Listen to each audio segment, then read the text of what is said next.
Wa allaw istaqamu, kalau kalian istiqamah ala tariqati, pada jalan manhaj yang telah aku turunkan ini, la asqainahum ma'an ghadaqa, aku akan limpahkan kepada mereka rizki yang tanpa batas. Ada satu yang kalau ini benar dilakukan, bukan sekedar rizki, tapi Allah akan mengutus satu malaikat yang menjaga kita sampai wafat. Assalamualaikum warahmatullahi wabarakatuh.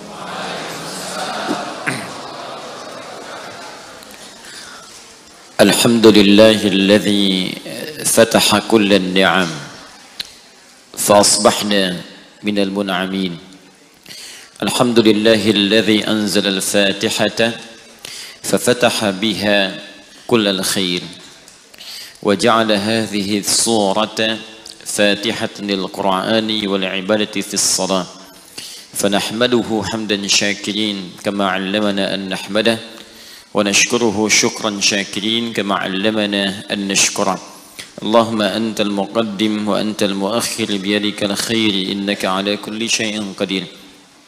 ونصلي ونسلم على النبي الكريم الرسول الأمين سيدنا محمد وعلى آله وصحبه وأمته إلى يوم الدين. أما بعد فيا عباد الله، أوصي نفسي وإياكم بتقوى الله فقد فاز المتقون، فلا تموتن إلا وأنتم مسلمون. فقال تعالى: يا أيها الذين آمنوا اتقوا الله حق تقاته ولا تموتن إلا وأنتم مسلمون. Alhamdulillah, Bapak dan Ibu sekalian, saudara-saudariku, kita diberikan kembali kesempatan oleh Allah untuk beribadah di masjid ini. Semoga seluruh ibadah kita sampai dengan maghrib ini diterima oleh Allah Subhanahu wa taala. Tentunya kita juga berdoa, bermohon kepada Allah semoga yang belum berkesempatan untuk beribadah dari dua kalangan manusia. Yang pertama adalah orang yang telah beriman tapi imannya baru sampai di lisan, sehingga dengan iman itu dia baru bisa berucap dan belum bisa beramal saleh. Kita doakan orang-orang ini pun, para pelaku maksiat, segera bertobat sebelum mereka wafat kembali kepada Allah Subhanahu wa taala dan bisa juga tergerak beribadah. Yang kedua adalah hamba-hamba Allah yang masih diberikan kesempatan hidup sampai dengan malam ini namun belum beriman kepada Allah. Kita berdoa, bermohon kepada Allah semoga mereka semua mendapatkan cahaya dalam jiwanya, dibimbing oleh Allah Subhanahu wa taala untuk bersyahadat juga sebelum mereka wafat kembali kepada Allah Subhanahu wa taala. Kita insyaallah di pertemuan kali ini akan melanjutkan pembahasan di surah Al-Fatihah, dan kemungkinan ini bagian terakhir dari pembahasan tafsir ataupun keterangan terkait dengan surah ini pada bagian yang pertama, terakhir di bagian yang pertama tentang makna ayat. Setelah itu selesai, masuk pada bagian yang kedua, masih di pembahasan Al-Fatihah, yaitu terkait pembahasan fikihnya. Jadi kita baru menggali maknanya, fikihnya belum. Fikihnya kita akan ambil terkait dengan hukum-hukum ibadah atau muamalah yang tersirat ataupun tersurat di dalam surah Al-Fatihah. Apakah di situ ada hukum terkait dengan solat misalnya? Kalau ada terkait hukum dengan solat, bagaimana cara menyikapinya? Bagaimana membaca Al-Fatihah dalam solat? Kalau imam sudah ruku, apakah Al-Fatihahnya tetap dibaca oleh makmum yang masbuk? Kalau imam kemudian membaca Al-Fatihah dengan jahar, apakah bismillahnya kita jaharkan? Demikian selanjutnya, insya Allah nanti kita akan bahas satu persatu setelah menyelesaikan uraian-uraiannya. Kemudian yang bagian terakhir, ini PR untuk kita semua, menyempurnakan bacaan Al-Fatihah dan pengamalannya sepanjang hidup kita. Nanti kalau sudah selesai, saya akan coba membuatkan sebuah kurikulum sebagai intisari dari kandungan Al-Fatihah yang diterapkan dalam kehidupan kita. Misal, saat kita melakukan sebuah pekerjaan, bagaimana menerapkan bismillah dalam pekerjaan kita? Seperti apa misalnya tautannya? Saat mendapatkan rezeki dari Allah, baik berupa harta benda kah, pengetahuan kah, atau tenaga kah, bagaimana menerapkan makna alhamdulillahirabbil alamin dalam rezeki itu, sehingga Allah berkenan menambahkan kembali dan memberikan rahmat dari apa yang telah kita dapatkan. Demikian seterusnya sampai nanti yang terakhir, bagaimana menemukan teman dalam kehidupan. Dan itu kita akan coba ya, teman tersebut kita buat konsep dari mulai di keluarga sampai dengan ke tetangga, sampai kehidupan yang kita jalani. Seperti apa bimbingan mencari teman dalam surah Al-Fatihah. Nanti kita akan buatkan. Baik, di pertemuan yang lalu kita telah selesaikan pada bahasan ayat Siratal ladzina an'amta alaihim. Ya Allah, mohon anugerahkan kepada kami kemudahan-kemudahan dalam hidup, bimbingan cara ibadah yang benar, solusi dari setiap persoalan yang dialami. Lalu Allah berikan kepada kita jalan, kalau begitu ikuti orang-orang dulu yang pernah mendapatkan nikmat itu dari kalangan orang-orang yang bisa menjadi role model dalam kehidupan. Maka diberikan kemudian mereka ini 4 golongan.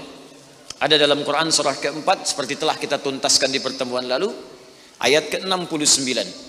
Wa may yuti'illaha war rasul, siapa yang mau menaati Allah dan Rasulnya. Jadi mengikuti manhaj orang-orang ini, menjadikan mereka model dalam kehidupan, itu bagian dari ketaatan kepada Allah dan Rasul. Jadi kalau Bapak Ibu ingin nikmat hidupnya, ingin mudah hidupnya, ingin dapat solusi dari setiap persoalan yang dialami, kata Allah, ikutilah model orang-orang hidup ini. Ikuti golongan ini. Wa hasuna ulaika rafiqa, dan mereka itu teman terbaik yang bisa dijadikan panutan. Jadi kalau Anda ingin berusaha menjadikan panutan dalam hidup, maka orang-orang ini modelnya. Ketika kita turunkan model hidup orang ini menjadi panduan kehidupan kita, maka itu bagian dari ketaatan kepada Allah dan Rasul. Ya, jadi kata Allah, ikuti orang ini. Kata kita, siap ya Allah, kami ikuti pola hidup orang ini. Maka ketika kita mengikutinya, turun kalimat pertama pembukanya. Wa may yuti'illaha war rasul. Siapa yang dapat menaati Allah dan Rasul? Ya, siapa mereka ini? Faulaika ma'alladzina an'ama Allahu 'alaihim. Maka mereka inilah yang dikumpulkan dengan beberapa golongan-golongan berikut. Ya, siapa mereka ini? Ya, minan nabiyina, golongan para nabi-nabi, was-siddiqina, orang yang membenarkan hukum-hukum Allah dan mengamalkannya dalam kehidupan, wasyuhada, golongan para syuhada yang telah kita bahas di pertemuan lalu, wassalihin, dan golongan orang-orang soleh yang gemar mengoleksi amal soleh dalam hidupnya. Maka silahkan turunkan jadi role model dalam kehidupan. Ya, saya pernah sampaikan pada Anda di awal-awal jumpa kita membahas tentang ayat ini. Nabi banyak dikisahkan dalam Al-Quran. Mulai dari kehidupan Nabi Adam. Ya, bagaimana memulai hidup di tempat baru. Kalau diturunkan tuh indah Pak Bu. Anda baru berumah tangga atau baru pindah komplek, pindah daerah, bagaimana memulai hidup di tempat itu? Bukankah diturunkan kisah Nabi Adam dalam membina awal rumah tangga di situ? Ya, kemudian memanage keluarganya. Kalau ada perselisihan, bagaimana diselesaikannya? Kalau ada kekurangan, bagaimana melengkapinya? Mulai kemudian ke masa Nabi Nuh alaihissalam, yang satu taat, yang lainnya kemudian mulai menyimpang, bagaimana mendakwahi mereka? Ada. Mulai ke masa Nabi Ibrahim alaihissalam, mulai ke masa Nabi Musa, ke masa Nabi Daud, Sulaiman, sampai dengan ke Isa. Kemudian diselingi dengan kisah Nabi Ayub alaihissalam ketika merasakan sakit. Disempurnakan dengan kisahnya Nabi Yunus alaihissalam ketika dijahili di lingkungan pekerjaan. Kemudian juga ditambahkan dengan kisah Nabi Zakaria ketika berumah tangga belum dapat keturunan. Ada semua kan? Siapa yang nggak pernah sakit di sini? Pasti sakit. Bukankah ada yang sudah berkeluarga belum ada keturunan? Pasti ada. Bukankah ada orang yang kemudian berbisnis, ada banyak saingan yang kadang melukai? Pasti ada. Makanya diturunkan role modelnya untuk kita ikuti. Dari mulai bacaan zikirnya, doa-doanya, cara menyikapinya, sampai juga diberikan oleh Allah jalan untuk menyelesaikannya. Ada. Dan yang paling indah, semua aktivitas nabi-nabi itu semuanya dikumpulkan oleh Allah, kepribadiannya, keteladanannya pada satu orang nabi saja, Nabi Muhammad sallallahu alaihi wasallam. Makanya beliau sempurna. Turun langsung Quran surah keempat di surah yang sama, ayat 163. Ya, inna auhayna ilaika kama auhayna ila nuhin wan nabiyina min ba'di. Muhammad sallallahu alaihi wasallam, kami telah berikan wahyu kepadamu. Yang wahyu ini telah kami berikan kepada Nabi Nuh, rasul pertama yang bertugas di bumi. Wan nabiyina min ba'di, dan semua nabi setelahnya. Jadi wahyu yang diberikan pada Nabi Nuh alaihissalam itu sama dengan yang diberikan pada Nabi Muhammad. Cuman perbedaannya ini yang paling menarik. Wahyu yang diberikan pada Nabi Muhammad adalah kumpulan dari semua wahyu yang pernah disampaikan pada Nabi Nuh dan nabi-nabi setelahnya. mengumpul satu pada contoh ajaran bimbingan Nabi Muhammad SAW. Makanya silahkan Anda cek, Nabi Ayub sakit, bukankah Nabi Muhammad juga sakit? Dan saat sakit Nabi mengajarkan doa. Bahkan kata Nabi, kalau ini dibacakan dosa diampuni. Ya, ada seorang Nabi yang pedagang, pekerja, bukankah Nabi juga pernah berdagang? Ya kan? Ada Nabi Ibrahim pernah dilempari, diusir, bukankah Nabi Muhammad dilempari di Taif dan diusir dari Mekah? Ada semua. Nabi Musa menghadapi Firaun, bukankah Nabi Muhammad menghadapi Firaun di masanya? Abu Jahal, ya? Yang lain-lainnya dikejar-kejar. Nabi Musa dikejar-kejar sampai ke Laut Merah, kan? Nabi Muhammad dikejar-kejar sampai bersembunyi di Gua Thur. Ada semua. Nabi Isa diancam dibunuh, mau disalib. Nabi Muhammad dikejar oleh 100 pemuda pasukan khusus. Ada semuanya. Jadi cukup satu orang Nabi Allah utus untuk seluruh makhluk di muka bumi. Dan beruntungnya beliau adalah Nabi kita Muhammad sallallahu alaihi wasallam. Sempurna. Dirawat oleh Allah dengan sempurna. Bahkan di antara kesempurnaannya pernah diuji dengan penyakit. Nabi Ayub sakit, minta dulu sama Allah disembuhkan. Nabi Muhammad sakit, obatnya sudah ada dalam dirinya. Nabi Muhammad. Saya tunjukkan pada Anda di antara kesempurnaannya supaya paham kita cara memahaminya. Nabi Muhammad pernah diuji dengan sakit mata. Orang-orang yang tidak mengerti sejarah dan tak paham hadis menilai itu sebagai aib yang melekat. Itu orang belum paham. Tapi orang-orang yang mengerti kesempurnaan keadaan Nabi Muhammad SAW, dia memahami dengan cara yang sangat luar biasa. Nabi dibawa kemudian oleh pamannya untuk berobat. Ketika datang kemudian kepada seorang tabib, yang paling menarik apa komentarnya? Dan dia mengetahui apa jawabannya. Kenapa engkau repot-repot carikan dokter untuk menyembuhkannya? Carikan tabib untuk mengatasi penyakitnya. Ini manusia istimewa. Obatnya sudah ada dalam dirinya sendiri. Cukup keluarkan ludahnya, oleskan di matanya, maka sembuh seketika matanya. Maka ditunjukkan langsung pada saat itu, dimintakan, coba keluarkan ludahmu. Keluar ludahnya, kemudian dilapkan di matanya, selesai dan sembuh penyakitnya. Untuk menunjukkan bahwa sempurna keadaannya. Makanya saat lahir sesuai dengan ajal, ayah sudah tidak ada. Kemudian ibu cuma sebentar wafat. Kakek cuma sebentar wafat. Paman kemudian wafat. Kenapa sesuai ajal ini wafat? Salah satu hikmahnya kata para ahli sejarah, supaya Nabi Muhammad SAW disampaikan pesan indahnya bahwa beliau hanya akan langsung dirawat oleh Allah Subhanahu wa taala dan tidak tergantung dengan makhluk. Muhammad. Coba lihat, Bapak Ibu sekalian, Nabi Musa mau berdakwah kepada Firaun. Berdoa dulu kan? Masih ingat doanya? Rabbi syrahli wa yassirli wahlul 'uqdatam yafqahu. Lihat, Nabi Musa alaihissalam akan berdakwah kepada Firaun yang dahsyatnya luar biasa, berdoa, Rabbi syrahli sadri. Ya Allah, lapangkan jiwaku sehingga ketika Firaun melempariku dengan kata-kata, aku bisa bersabar karena jiwaku lapang. Rabbi syrahli sadri. Minta dulu baru dikasih. Nabi Muhammad tidak minta, langsung turun ayat. Alam nashrah laka sadrak. Nabi Musa minta, Rabbi syrahli sadri. Ya Allah, mohon lapangkan hatiku. Nabi Muhammad gak minta, turun ayat. Alam nashrah laka sadrak. Bukankah sebelum engkau minta, aku sudah lapangkan hatimu? Makanya Nabi Musa dimarahi Firaun, bisa sabar. Nabi Muhammad dilempari dengan batu, bukan kata-kata lagi, lebih sabar.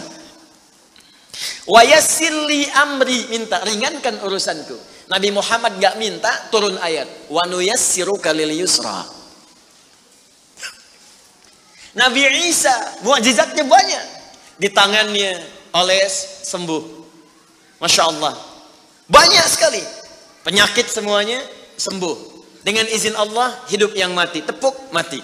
Tapi berapa yang yakin dengan kenabian beliau, lantas memutuskan untuk beriman kepada Allah Subhanahu wa ta'ala. Nabi Muhammad, Allahu Akbar. Cuman kalimatnya turun, Toha, yang paling keras sekalipun langsung masuk Islam. Dan itu kalimat bukan diucapkan oleh Nabi pada saat itu, cuman diajarkan kepada sahabatnya terbatas. Saudarinya Umar mengucapkan, terdengar Toha, masuk Islam. Nabi Isa udah usap-usap, udah bangunin orang dari kubur dengan izin Allah, nggak beriman juga sebagian besarnya. Nabi Muhammad SAW. Maka dari itu keluarkan tuntunan modelnya. Saya ingin, kenapa saya ungkap sedikit ini? Jangan-jangan kita bahas panjang-panjang, ini belum kita keluarkan. Coba, kan tuntunan Nabi itu banyak, dari bangun tidur sampai tidur lagi. Ya, coba keluarkan kemudian tuntunan itu. Mulai hari ini, pekan depan sepekan belajar cara bangun tidur dulu, ala Nabi. Besoknya nanti cara makan. Besoknya cara berjalan.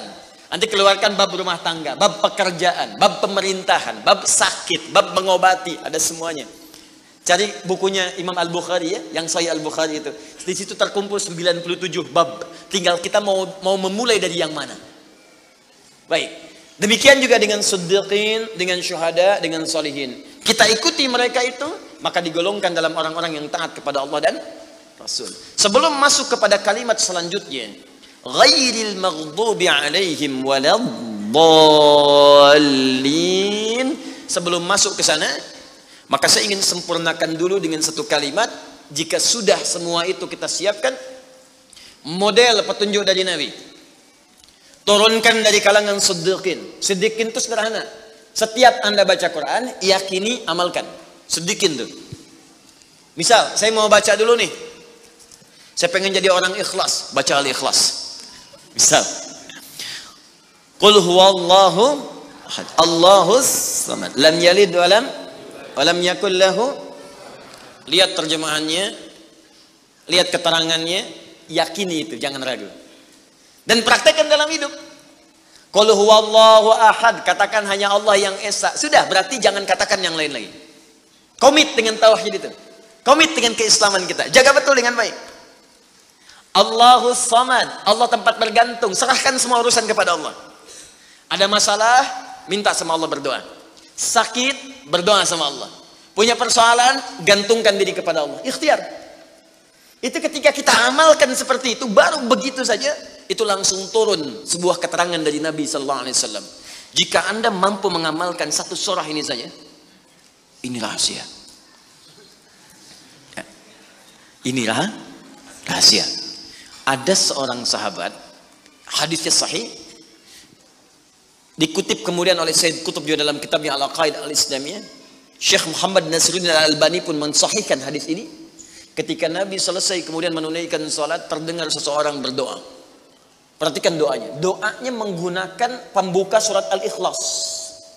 Saking yakinnya Siddiq dengan ayat ini, dan dia mengamalkan kandungan isi surahnya, dia membuka doanya dengan surah ini. Saking yakinnya dengan surah ini. Perhatikan kalimatnya. Allahumma ushhidu bi annaka antal ahadus samad, alladzi lam yalid wa lam yulad wa lam yakul lahu kufuwan ahad.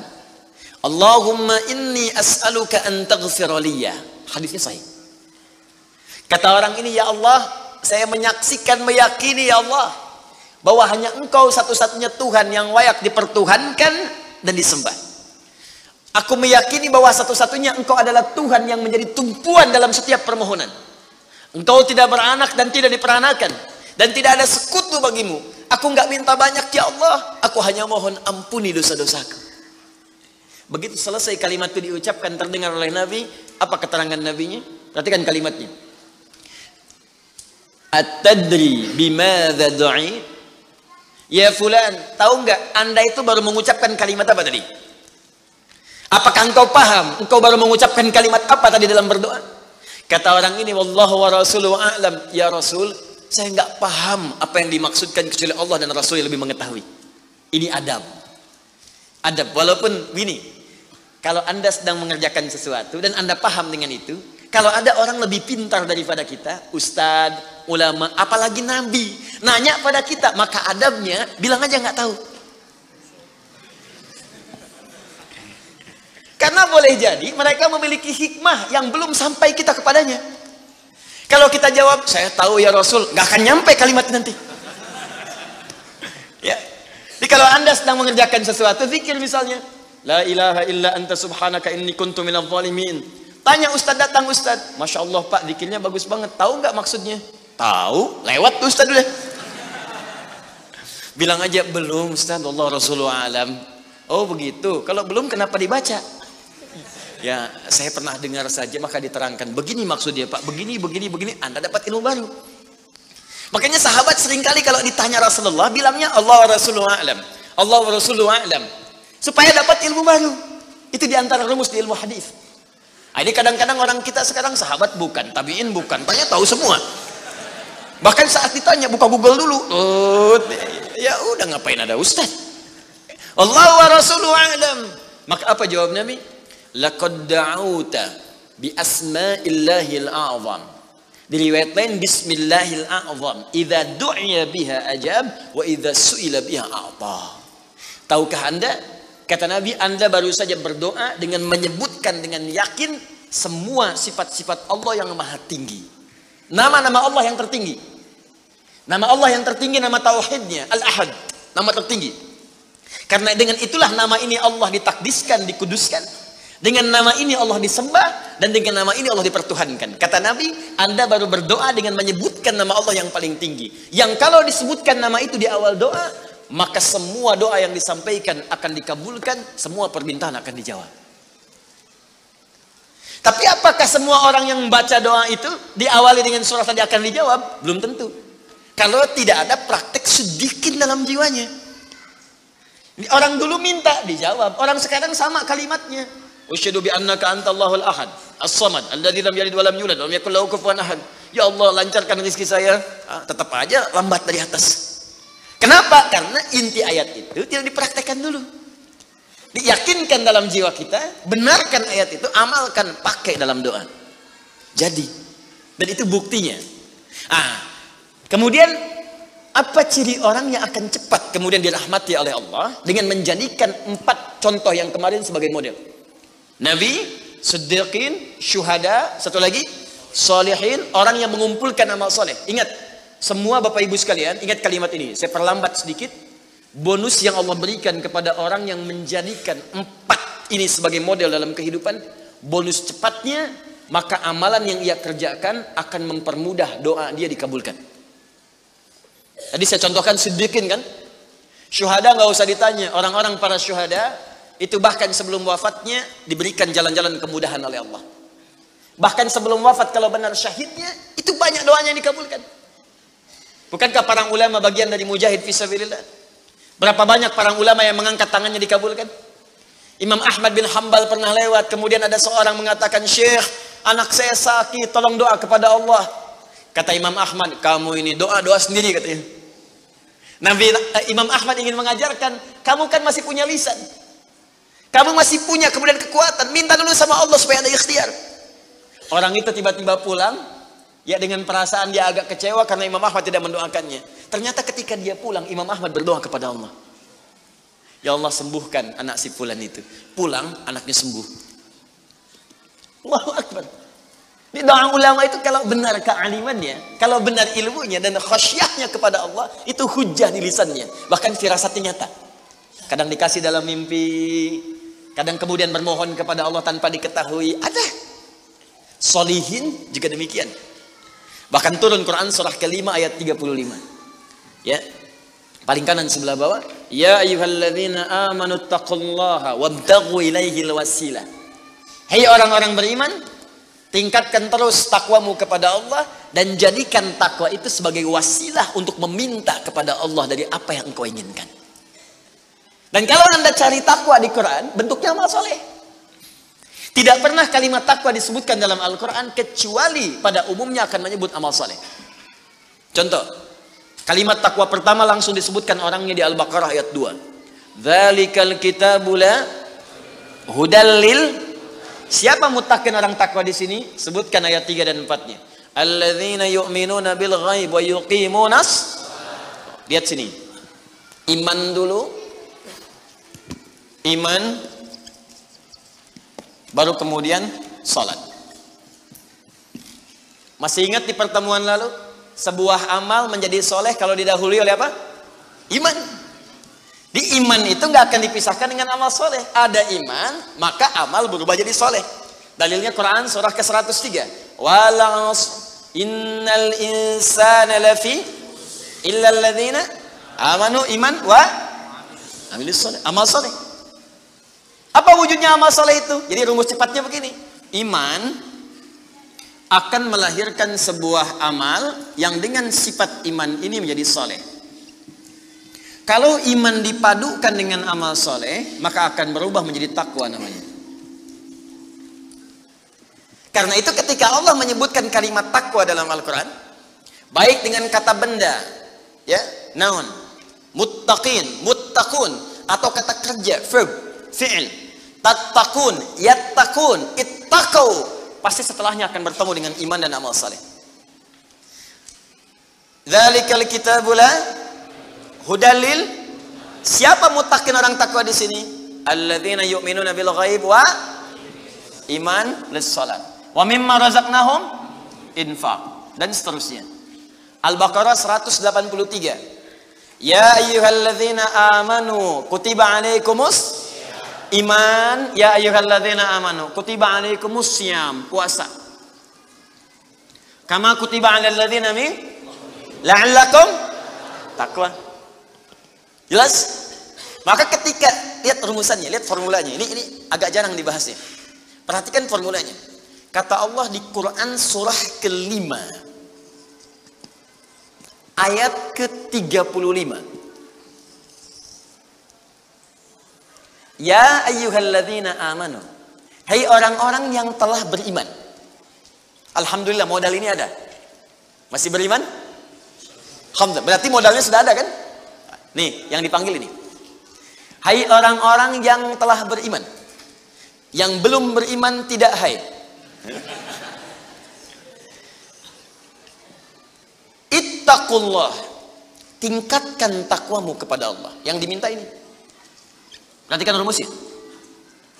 Hai orang-orang yang telah beriman, tingkatkan takwamu kepada Allah. Wabtaghu ilaihil wasilah. Dan carilah dengan peningkatan takwa ini wasilah untuk mengabulkan doa-doa yang kita mohonkan. Jadi kalau kita ingin cepat dikabulkan doanya, dituntaskan persoalan hidupnya, maka kata Allah rumusnya tingkatkan apa? Takwa. Sekarang kita ingin tingkatkan takwa, apa rumusnya? Takwa itu formulanya iman plus. Nah, intinya di sini amal soleh. Jadi kalau kita kumpulkan amal soleh, kumpulkan, itu salah satunya ciri meningkatkan takwa. Kenapa takwa ditingkatkan? Untuk mengentaskan problem kehidupan kita. Bahkan nanti ada yang belum berdoa, saking tingginya takwanya, itu masalahnya diselesaikan oleh Allah tanpa dia meminta. Dalilnya Ustaz, Quran surah ke-65 di akhir ayat kedua. Di akhir ayat kedua, di awal ayat ketiga. Wa may yattaqillaha yaj'al lahu makhraja wa yarzuqhu min haitsu la. Siapa yang mampu meningkatkan takwanya kepada Allah, salatnya meningkat dari yang fardu tambah sunnah, amalan hartanya meningkat dari zakat tambah infak, amalan Qur'annya meningkat dari sekedar baca mulai kemudian tilawah atau mulai menghafalkannya, amalan puasanya meningkat dari Ramadan mencari sunnah-sunnahnya, tingkatkan. Maka pengertian persamaannya ya ja'allahu makhraja. Semakin meningkat takwanya, semakin aku tuntaskan semua persoalan kehidupannya. Jadi Bapak Ibu kayaknya nggak dapat masalah, padahal Anda tuh mengalami masalah sebetulnya. Cuman masalahnya sebelum dialami diringankan oleh Allah sehingga seakan-akan tak terasa. Ada yang langsung masalah dihadapkan di depannya, tapi diberikan ketenangan dalam jiwanya sehingga perasaannya nikmat saja. Padahal sebelumnya tidak begitu.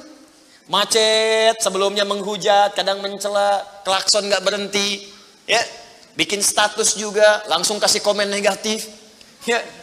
Jakarta ke sini banjir, siapa gubernurnya misalnya? Apa solusinya? Ini begini, ini begitu. Apa solusinya? Apa ketenangan yang kita dapatkan? Tapi ada orang yang ketika dapat macet tiba-tiba Allahu Akbar, dia cuma klik dengan satu tombol, klik keluar murotal.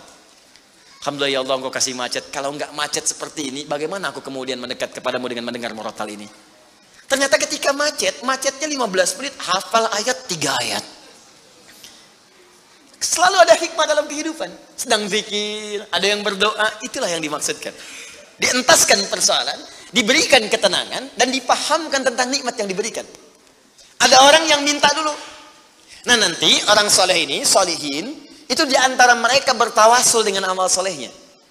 Ada yang sering bersolawat, tawasul dengan solawatnya. Ada yang sering infak, tawasul dengan infaknya. Bukankah kita pernah mendengar kisah yang sangat viral? Padahal masa itu belum ada media sosial. Tapi sampai kekinian sekarang. Kisah ini terjadi sangat lampau. Sampai sekarang lewat 15 abad masih viral dibukukan. Perhatikan, kalau kita ikhlas, maka semua kisah kebaikan kita akan diangkat sampai di masa yang tidak batas. Sampai terjadi hari kiamat kembali kepada Allah Subhanahu wa ta'ala. Walaupun komunikasi alatnya tidak lengkap. Pernah dengar kisah 3 orang yang sedang berjalan, kemudian tiba-tiba ada hujan. Berlindung masuk ke sebuah gua. Begitu masuk di dalam gua itu, kisahnya sangat populer sekali. Sampai ada di Sahih Al-Bukhari, sampai sekarang sering dikisahkan. 3 orang, laki-laki, sedang berjalan beraktivitas. Tiba-tiba datang hujan deras, berlindung masuk ke dalam sebuah gua. Ketika duduk di gua itu, tanpa sadar batu dari atas menggelinding menutup ke dalam muka pintu gua itu. Push, rap. Saking padatnya tidak meninggalkan celah yang cukup untuk mereka keluar. Akhirnya setelah reda, berusaha untuk mendorong. 3 orang nggak sanggup. 1 lemas, yang 2 dorong makin nggak sanggup. 1 lebih lemas, 1 orang dorong, ya sama betul-betul nggak sanggup. 3 aja nggak sanggup, 1 pengen dorong, nggak bisa. Akhirnya yang paham rumus ini, dari 3 orang itu mulai berkata kepada teman yang 2, ini mustahil kita bisa kemudian tuntaskan kecuali kita bertawasul dengan amal soleh yang pernah kita kumpulkan dalam hidup. Jika kita sudah merasa tak mampu sebagai makhluk, maka ini tanda dari Allah untuk meminta kepada Khalik. Dan disinilah kita disadarkan oleh Allah pentingnya amal soleh. Maka kalau kita sudah merasa amal soleh kita bermanfaat, bahkan bisa dipakai dalam doa, nanti akan semakin semangat amal solehnya. Itu rumus Pak Bu.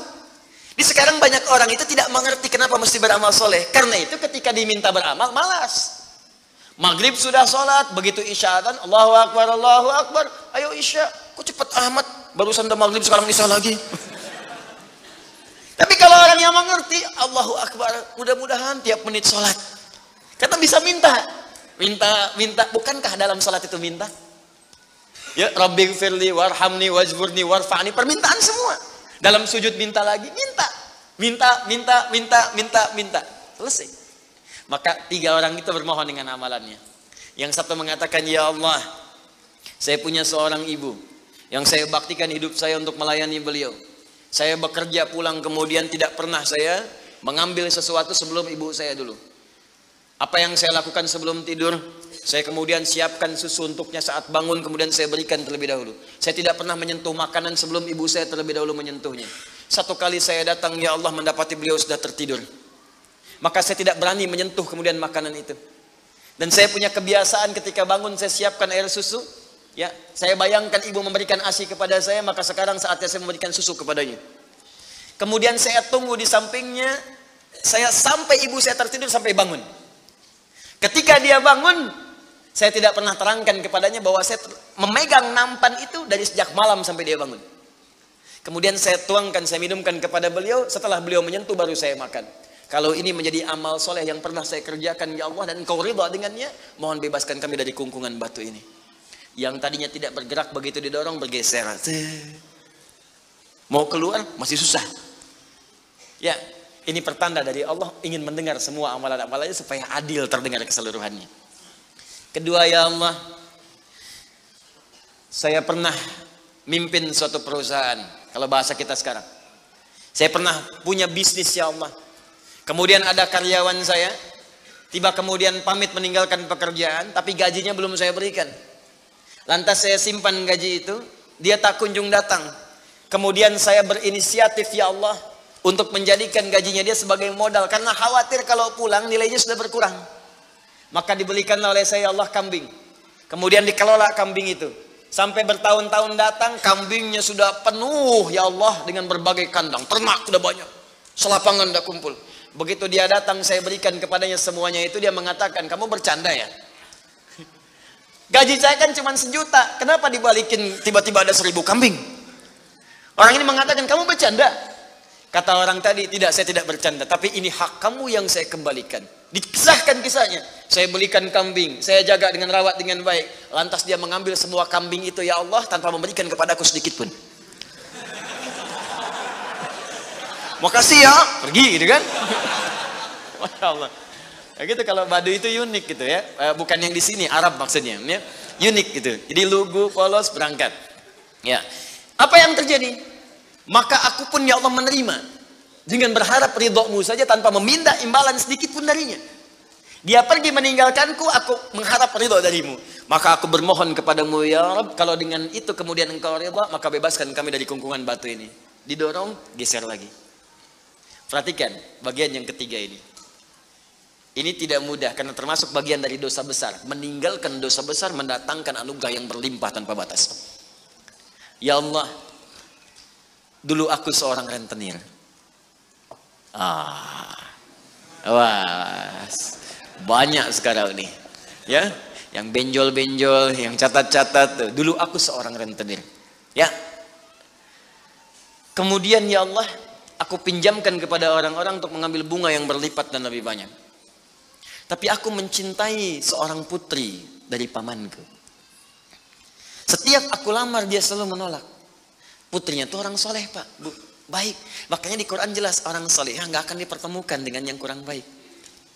Tapi jangan pesimis dulu. Caranya jadi orang baik dulu, nanti akan diarahkan pada yang baik. Sabar. Datang sendiri nanti. Ya. Maka apa yang terjadi? Satu saat aku punya kesempatan karena pamannya ternyata butuh modal, aku pinjamkan. Lama dia kemudian tidak bayar-bayar sampai menggelinding hutangnya begitu banyak terkumpul. Datanglah kemudian anak gadisnya kepadaku untuk minta keringanan. Maka aku katakan kepadanya, malam ini pun hutang bapakmu aku akan lunasi seluruhnya tanpa kecuali kalau malam ini engkau mau bergaul denganku. Maka anak perempuan itu sedih, merasa terancam, tapi tak mampu berbuat banyak untuk bapaknya, dia pasrah kemudian mengiyakan. Di malam itulah sejak aku siap-siap untuk menggaulinya, tiba-tiba si gadis itu dengan fitrah lisannya mengatakan, nih kalau orang nggak pernah maksiat, ini kalimatnya itu tinggi sekali, besar, pengaruhnya banyak. Kata perempuan ini, ittaqillah, paman, bertakwalah kepada Allah. Satu kalimat di gadis itu menggetarkan pada jiwaku, melahirkan rasa takut yang sangat dalam. Aku lari meninggalkannya sambil mengatakan, sudah, bapakmu tak ada utang lagi padaku. Dan aku lari meninggalkannya. Ya Allah, kalau dengan perbuatan itu engkau ridha yang menjadikan aku bertobat sampai sekarang, maka mohon ya Allah bebaskan kami dari kungkungan batu ini. Begitu mau didorong, batunya sudah menggelinding jauh meninggalkan mulut gua itu. Kumpulan amal soleh yang digunakan wasilah untuk berdoa, terkadang akan cepat mampu mengabulkan apa yang kita mohonkan. Apalagi kalau yang dimintakan adalah pengalaman meninggalkan perbuatan maksiat yang besar. Kadang maksiat-maksiat itu jangan diikuti. Jauhi, tinggalkan. Nanti saat butuh, minta dengan amalan itu. Itu boleh, ayatnya ada. Yang nyuruh Allah berarti Allah yang menetapkan jalan. Salah satu formulanya mengerjakan itu supaya semangat beramal soleh. Amal soleh itu kan cuma dua. Kalau enggak if'al, wala taf'al. Do it, live it. Kerjakan, tinggalkan. Kerjakan sholat, jauhi zina. Kerjakan kemudian infak, jauhi bohong. Kerjakan ini, tinggalkan ini. Anda cukup kerjakan, tinggalkan. Dan dengan wasilah itu minta kepada Allah. Jelas sampai sini? Nah, ini mungkin doa banyak disampaikan tapi jarang terkabulkan. Karena pengertiannya terbalik. Yang ditinggalkan dikerjakan, yang dikerjakan ditinggalkan. Terus dengan pedenya minta, ya Allah mohon kabulkan. Susah. Kenapa? Naktas sauda. Ketika berbuat maksiat mulai ada penutup kemudian dicawan hatinya. Mulai yang ringan dulu begini. Sehingga saat cahaya akan masuk tidak tembus. Sedikit-sedikit. Allahu Akbar, Allahu Akbar. Dulu belum dengar adzan sudah ke masjid. Sekarang sudah dengar adzan masih belum semangat tuh ke masjid. Ini ada cawan nih yang ditutup. Makin keras lagi. Dulu masih nunggu qomat ke masjid. Sekarang sudah qomat mau dekat waktu sholat berikutnya nggak ke masjid juga. Begini. Tapi kalau sudah begini, ini yang susah. Bahkan orang sholat pun masih disoal juga. Ngapain sholat? Tidak akan memberikan solusi. Soleh ya, ini udah begini. Sulit.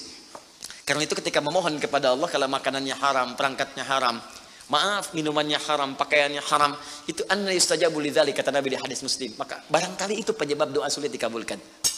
Bukan Allah nggak ngabulkan, ketika diberikan nggak tembus tuh, nggak masuk. Begini cara berpikirnya.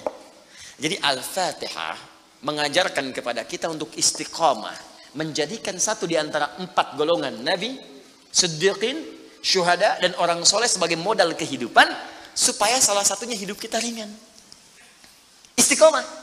Kalau sudah istiqamah, maka apa yang diberikan? Limpahan tanpa batas. Quran surah ke-72 Al-Jin ayat ke-16. Saya selesaikan dulu yang ini ya sebelum pindah. Wa allaw istaqamu 'ala at-tariqati la asqainakum ma'an ghadaqa. Wa allaw istaqamu, kan kalau mereka istiqamah 'ala at-tariqati, pada jalan yang telah kami tetapkan. Kata Allah, jalan hidup jadikan role model kehidupan Nabi. Contoh prakteknya, lihat Siddiqin. Kalau mau bertahap pelan-pelan, baca satu ayat, amalkan. Seayat, amalkan. Hadis satu, amalkan. Jangan banyak-banyak. Ya, belajar meninggalkan larangan. Minggu pertama larangan di mata, jauhi larangan mata. Pekan kedua larangan telinga. Pekan ketiga larangan lisan. Sampai ke ujung kaki. Sampai tubuh kita terbiasa meninggalkan larangan. Praktekkan. Kalau istiqamah, wa allaw istaqamu, kalau kalian istiqamah 'ala tariqati, pada jalan manhaj yang telah aku turunkan ini, la asqainahum ma'an ghadaqa, aku akan limpahkan kepada mereka rizki yang tanpa batas. Konon kalau disampaikan dalam keadaan azan, itu berpeluang besar benarnya. Karena itu, dan Al-Quran tidak ada yang salah. Ma'an ghadaqa di ayat ini bukan berarti air, tapi gambaran dari limpahan yang tiada bertepi. Bukankah kalau dalam saat haus paling enak minum air? Bukankah kalau energi itu hilang, air yang datang bisa menguatkan kembali? Ya kan? Bukankah air bisa menjadikan yang kotor menjadi bersih? Maka rizki itu sifatnya luas. Bisa jadi kemudian materi, bisa uang, bisa ketenangan, bisa limpahan keturunan, dan sebagainya. Istiqamah. Ada satu yang kalau ini benar dilakukan, bukan sekedar rizki, tapi Allah akan mengutus satu malaikat yang menjaga kita sampai wafat. Baik. Sebelum kita masuk kepada bahasan penyempurnaan kalimat ghairil maghdubi alaihim waladdallin, maka penting diketahui Allah memberikan pesan kepada kita untuk istiqamah di jalan Allah. Ambil role model yang jelas, ambil keteladanan yang benar, lalu pelan-pelan praktekkan semampu kita. Jangan terburu-buru juga. Kalau baru sanggup tahajud 2 rakaat, witirnya 1, bukan aib. Gak apa-apa kita kerjakan, jangan langsung paksa 11. Khawatirnya besok gak bangun lagi. Ya, gak apa-apa, 2 rakaat, witir 1, yang dibaca 3 kul, ya. 1 kul huwallah, 2 kul a'udzu birabbil falaq, witir kul a'udzu birabbin nas. Subuh 4:08, bangun 4 kurang 10, nggak ada masalah. Nanti besoknya turunin lagi, 3:30 bangun, bacakan mulai yang agak panjang dikit. Besoknya lagi jam 3, naik pelan-pelan. Ya, sampai bangun jam 2, terus tidur lagi, kan? Bangun jam 5. Pelan-pelan lah, pelan-pelan. Ya, ini juga begitu. Jangan langsung ambil pengen level yang tinggi, tidak, sedikit-sedikit, tapi bisa continue.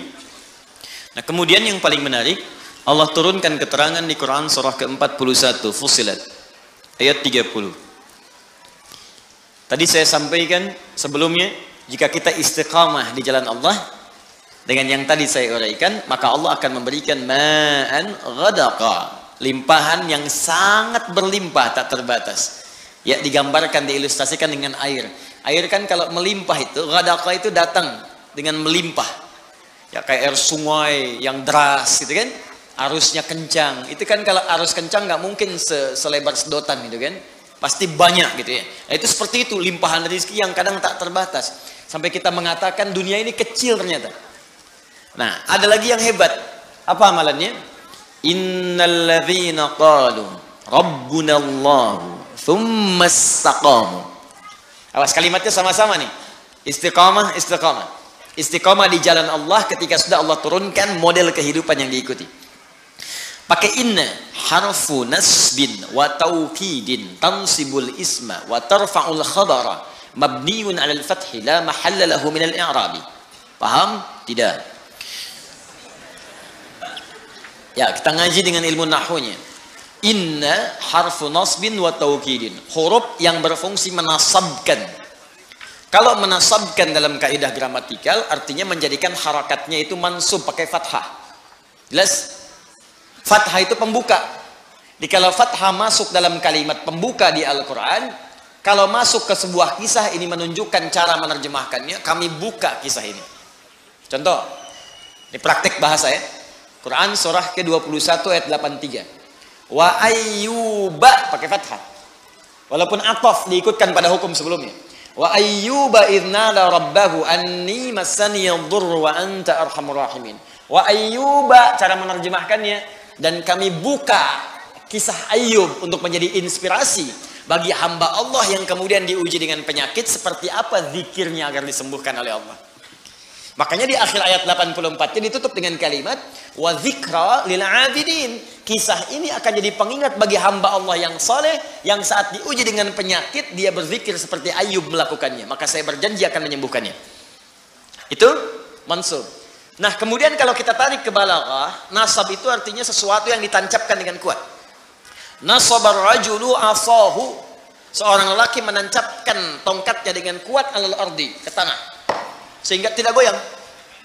Nah, kalau ada kalimat dalam Al-Quran dibuka dengan inna, inna harfu nasbin, huruf yang menguatkan, maksudnya informasi yang disampaikan oleh Allah di ayat ini tancapkan ke hati kita dengan kuat, dan jangan goyang. Kalau tidak goyang berarti nggak ada keraguan. Sebab kalau masih goyang ragu namanya. Berangkat gak ya? Berangkat gak ya? Berangkat gak ya? Nah, ya? Sudah, kalau sudah mantap lakukan. Berangkat, lamar dia sekarang. Ya, misal ya. Ya. Datang ternyata belum kenal itu kan, main lamar aja. Baik, bisa. Cek dulu, maksimalkan dulu, nasab, tancapkan pada jiwa. Kemudian wataukidin, kuatkan, dan nancap, kuatkan supaya nggak goyah. Ayat ini mengatakan innalladzina qalu, orang-orang yang meyakinkan. Qalu di sini bisa mengatakan, intinya menguatkan pada jiwa. Ya, kalimat untuk menguatkan itu bisa dikatakan. Ini secara psikologi, kalau ingin orang menguatkan sesuatu, dia katakan tuh, saya bisa, saya bisa, saya bisa. Ya, kamu bisa, kamu bisa, kamu bisa. Itu yang punya teorinya kita di Al-Quran. Yang praktekkan orang Jepang, orang Korea. Ya, waktu ada benteng Takeshi itu kan, kamu bisa, dia taklukkan Takeshi. Orang Korea itu kalau kecil-kecil dari TK, nyusul Jepang, disusul sampai sekarang. Jepang punya Honda, dia punya Hyundai. Ya, Jepang punya ini, dia punya ini. Jepang ke Piala Dunia, dia ke Piala Dunia. Naik terus. Ya, itu yakinkan pada diri kita, bisa nih, bisa nih, kuat. Nah, jadi innalladzina qalu rabbunallah, orang-orang yang meyakinkan pada jiwanya dan tidak goyah, rabbunallah. Dalam setiap situasi dia bersandar kepada Allah. Dan kalimat yang disebutkan Rabb, kalimat rububiyah, yang merawat, memberikan kebutuhan, memaafkan kalau salah, mengampuni kalau dosa, menjaga, menyembuhkan kalau sakit. Rabb itu namanya. Makanya sering kalau kita berdoa menggunakan kalimat Rabb. Rabbana atina fid dunya, Rabbana zalamna, Rabbana la tu'akhidna in nasina. Memang itu yang diminta oleh Allah kalau kita sedang punya kesulitan. Turun Quran surah ke-7 ayat 172.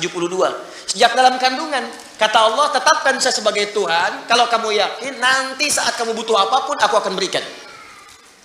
Wa idh akhadha rabbuka min bani adama min zuhurihim dzurriyyatahum wa ashhadahum ala anfusihim alastu bi rabbikum qalu bala syahidna. Rabb, maukah engkau menetapkan aku sebagai Tuhan? Kalau terlahir aku akan berikan segala kebutuhanmu. Sakit aku sembuhkan, salah aku maafkan, dosa aku ampuni. Butuh aku berikan, segala yang kamu inginkan. Kalau kamu butuhkan dalam kebaikan, aku akan kabulkan. Rabb.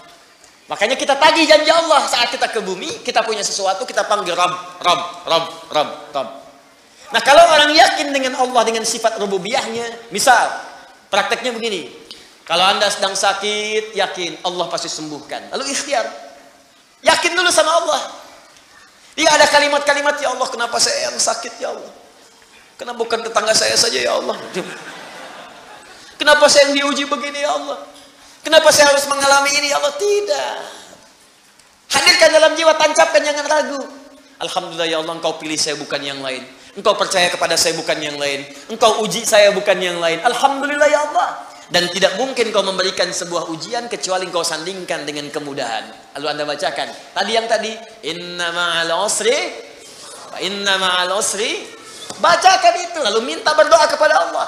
Ya Allah, engkau yang berjanji, engkau yang menepati. Engkau katakan dalam setiap kesulitan pasti ada kemudahan. Dan saya memohon dengan segenap janji dan kemuliaan kau sebutkan dalam Al-Quran. Minta, cepat diberikan. Ya, minta dengan bahasa yang indah. Itu dapat. Nah, itu jarang kita pakai, cuman dibaca, nggak diamalkan. Kalau kita konsisten dengan itu, di pekerjaan ada kesulitan, pasti Allah mudahkan, yakin saya. Jadi Allah itu bukan sekedar diucapkan, tapi dihadirkan, diikuti dalam jiwa. Bimbingannya, pedomannya, dirasakan mengawasi kita. Itu kalau orang sudah begitu, semua disandarkan kepada Allah, tawakalnya tinggi, disandingkan dengan ikhtiar yang positif, pertama dia nggak akan kecewa. Nggak ada gelisah dalam jiwanya. Saya tanya begini, Bapak Ibu ta'lim ke sini karena Allah atau karena Ustadz? Ngaku. Allah. Ntar Ustadznya nggak ada, ya. Nah Allah.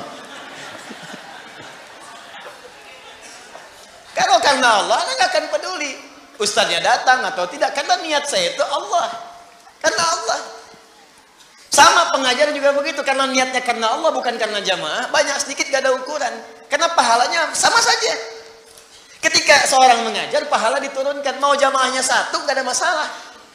Makanya ada seorang syekh yang pernah saya kisahkan, jamaah banyak beludak. Satu kali yang hadir cuma 1-2 orang. Tapi semangatnya gak berkurang, menggebu-gebu, nyampaikan dengan benar. Orang bingung, Syekh, kemarin banyak orang, Anda begitu, sekarang cuma 2, begitu juga. Apa Anda gak kurang semangat, cuma melihat 2 orang? Apa jawab Syekh ini? Saya ini kan mengajar karena Allah, Allah yang perintahkan. Saya nggak peduli mau datang atau tidak. Tetap saya akan berikan yang sama karena Allah yang perintahkan, bukan karena manusia yang hadir. Saya nggak akan kecewa. Ya, diminta Ustaz Adi nih, Ustaz Adi, tiba-tiba yang datang misalnya Ustaz Asep, ya, nggak ada masalah. Ustaz Michael, Ustaz Stephen, nggak ada masalah.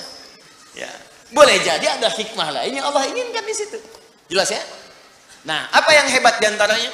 Innalladzina qalu rabbuna Allah. Orang-orang yang tawakalnya kuat kepada Allah. Lillah, ikhtiar lillah. Cari kerja karena Allah. Nggak dapat hari ini, alhamdulillah Allah ridha. Yang penting ridha dengan ikhtiar saya.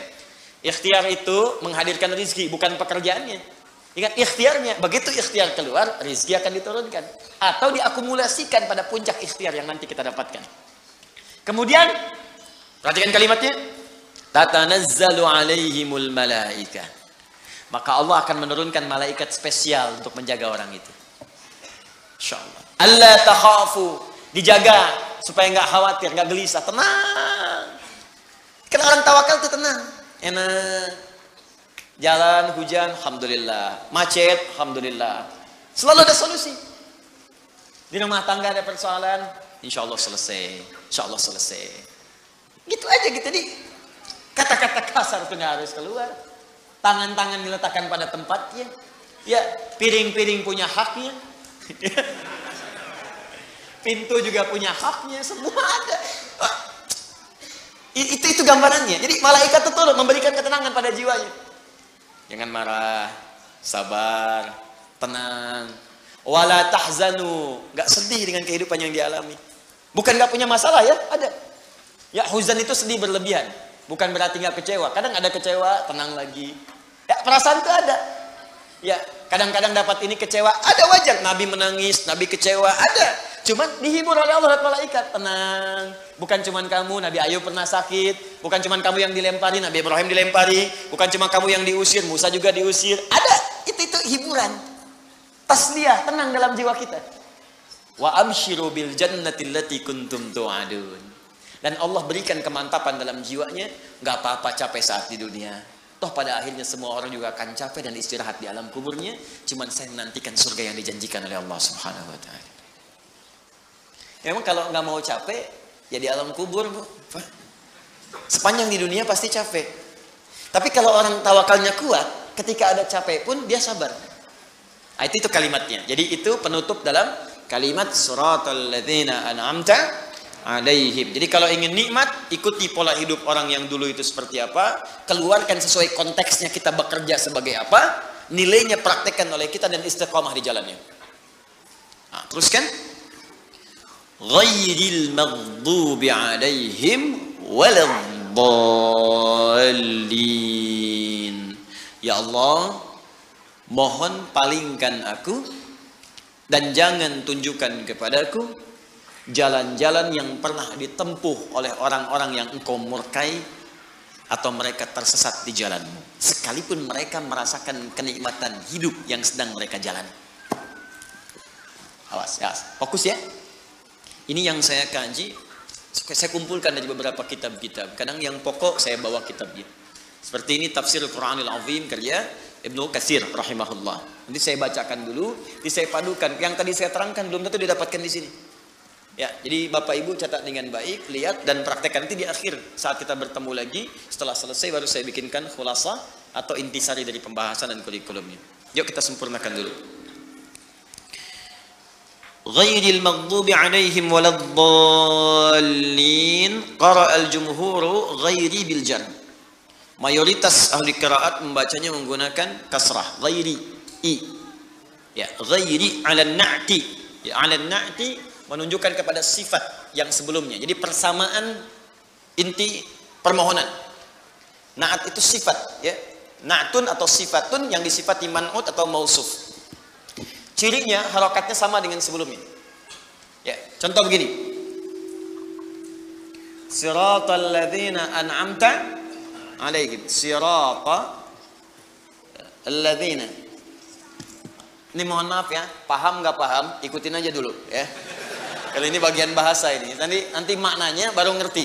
Kalau kaidahnya memang mesti belajar dulu ya. Jurumiyah, setelah itu naik imritis, setelah itu naik alfiyah, kaji lagi ilmu sorof, baru paham. Tapi kalau memang nggak paham, jangan berfatwa. Ya, ikutin dulu aja ya, ikutin dulu. Nanti salah-salah fatwanya bisa rembesan ya. Sini lihat. Sirata alladzina. Ini mudhaf, ini mudhaf ilaih. Mudhaf ilaih itu ini jar. Jar itu ini harokatnya kalau biasa jadi kasrah. Misal, contoh begini. Ini kitab. Apa artinya kitab? Buku, ya. Kitabu. Misalnya rajulin, seorang lelaki. Rajulin. Ini kalau ini nyambung, kitabnya si fulan seorang lelaki, maka kalimat kedua ini harokat akhirnya pakai i. Jar. Kasrah. Kitabu rajulin. Jelas? Ini mudhaf, ini mudhaf ilaih. Maksudnya disandarkan kalimatnya. Yang ini, harokat yang ini, kalimat kedua pasti kasrah. Kecuali kalau kata sambung, konjungsi. Seperti alladzi, allati, alladzina, maka harokatnya sudah mutlak. Mutlak. Kalau alladzina pasti a. Kalau alladzi pasti kasrah di ujungnya dia. Kalau allati kasrah di ujungnya di ja. Nggak bisa berubah. Tapi tetap kedudukannya sebagai jar.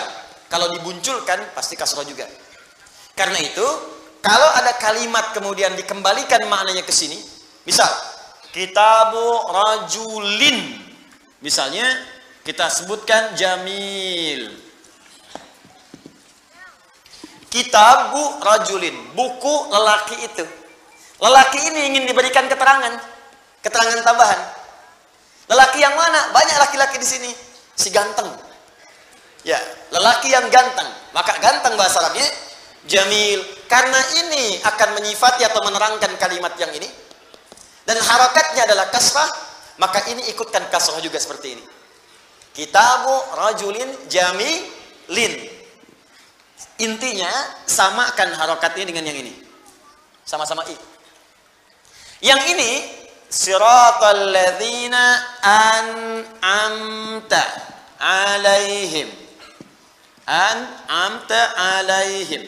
Kita mengatakan ya Allah, berikan kepada kami petunjuk jalan-jalan orang-orang yang sirata alladzina. Kedudukan alladzina di sini orang-orang yang sama dengan yang ini. Kalimat yang disandarkan. Hukumnya jar, harokatnya kasrah. Cuman karena konjungsi kata sambung, maka harokatnya tetap jadi fathah. Padahal hukumnya mesti jar begini. Jadi kalau ada kalimat setelah ini ingin disifatkan ke sini, atau ingin disifatkan ke sini, walaupun bentuknya sama atau ingin dihindari dari sifat-sifat yang ini, sama atau bertolak belakang, maka cirinya harokatnya jadikan sama dengan yang di sini. Ikutkan. Makanya ketika kita baca siratal ladzina an'amta alaihim, ya Allah, mohon berikan kepada kami jalan hidup orang-orang yang telah Engkau berikan nikmat kepada mereka. Nah, sampai sini telah kita bahas. Lalu kita ingin katakan bukan orang-orang yang. Baik, lihat sini. Di sini orang-orang yang dapat nikmat. Terus kita ingin sambungkan, bukan orang-orang yang merasa nikmat tapi hidup mereka salah. Baik, sama-sama orang bukan? Sama-sama orang kan? Sama-sama hidup tidak? Sama-sama beraktivitas tidak? Berarti kalau sama-sama orang, hukumnya ikut ke sini kan? Ikut orang kan? Maka karena ini sifatnya jar, harokatnya kasrah, maka kalimat sebelumnya, setelahnya ini pun kita jadikan kasrah lagi. Maka kalimatnya gha, ya, kemudian ra. Karena di sini hukumnya kasrah, di sini pun dibaca kasrah juga. Ghairi. Dia dibaca ghairu. Kalau ghairu berarti kalimat lain lagi. Kalau ghairi berarti kalimatnya diikutkan ke sini, cuman maknanya beda. Seakan-akan kita ingin katakan begini, ya Allah, berikan kepadaku jalan orang-orang yang penuh nikmat. Tapi ya Allah, bukan jalan orang-orang, orangnya sama hukumnya ke sini, tapi keadaannya berbeda. Tapi jangan berikan kepadaku orang-orang yang serasa nikmat hidupnya di dunia, tapi dia mendapatkan laknat atau tersesat dalam jalan. Ini cuman ghairi, belajarnya 25 tahun.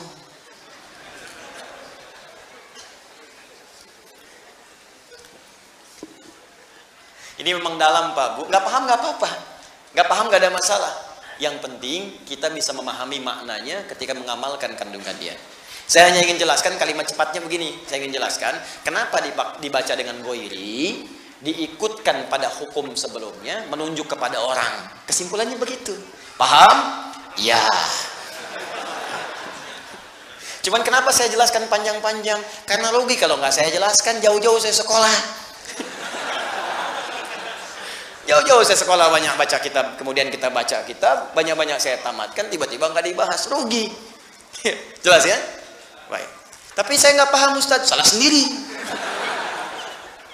Baik, intinya pertama dibaca ghairi, bisa dibaca ghairi menunjuk kepada orang-orang yang punya perasaan sama dengan sebelumnya serasa nikmat, tapi mendapatkan laknat ataupun murka dari Allah Subhanahu wa Ta'ala. Qala Zamakhsyari. Zamakhsyari pernah berkata, pengarang kitab Al-Kasyaf. Itu bahasa Arabnya luar biasa dikuasai. Ilmu-ilmunya tinggi sekali. Sampai beliau kemudian punya kelemahan jalan dengan tongkat. Ya, ingin tinggal di samping Ka'bah. Sehingga disebut dengan Jarullah, tetangganya Allah. Ini bahasa balaghah, tetangga Ka'bah. Tapi kalau sudah berjalan tongkatnya kedengaran, maka orang-orang yang sedang mengajar seperti ini turun dari kursinya. Karena malu takut salah kedengaran dari Syekh Zamakhsyari. Boleh diikuti pendapat-pendapat tafsirnya, tapi masalah hukum-hukum pandangannya dalam tauhid dan fiqih, maka disarankan tidak untuk diikuti. Karena Mu'tazilah alirannya. Ya, alirannya Mu'tazilah, tapi pendapat-pendapat tafsirnya ini sejalan dengan Ahlus Sunnah. Kecuali dalam pembahasan masalah-masalah, ya ada cabang-cabang tauhid, bukan pokok, cabang-cabang tauhid juga terkait dengan persoalan-persoalan di fiqih. Baik. Wa quri'a bin nasbi 'ala al-hali wa hiya qira'atu Rasulillah sallallahu alaihi wasallam wa Umar bin al-Khattab wa ruwiyat 'an Ibnu Katsir. Fokus. Kalimat ghairi bisa dibaca juga dengan nasab ghaira. Saya ulang. Di ghairi bisa dibaca dengan ghaira. Jadi kalau nanti ada yang baca ghaira dalam tafsir, ya ghairal maghdubi, jangan disalahkan karena bacaan ini pun bersumber dari Rasulullah sallallahu alaihi wasallam. Umar bin Khattab pernah baca dengan ghaira, juga diriwayatkan dari Ibnu Katsir rahimahullah, salah satu Quran. Ya, di antara Quran. Paham sampai sini? Baik, jadi bisa dibaca ghairi, bisa dibaca ghaira. Kalau dibaca ghaira berarti menunjukkan keterangan yang berbeda dari sebelumnya. Cara memahaminya begini. Ya Allah, tunjukkan kepadaku jalan orang-orang yang telah Engkau berikan nikmat. Kata Allah, saya tunjukkan. Ikuti para nabi, siddiqin, orang saleh, syuhada.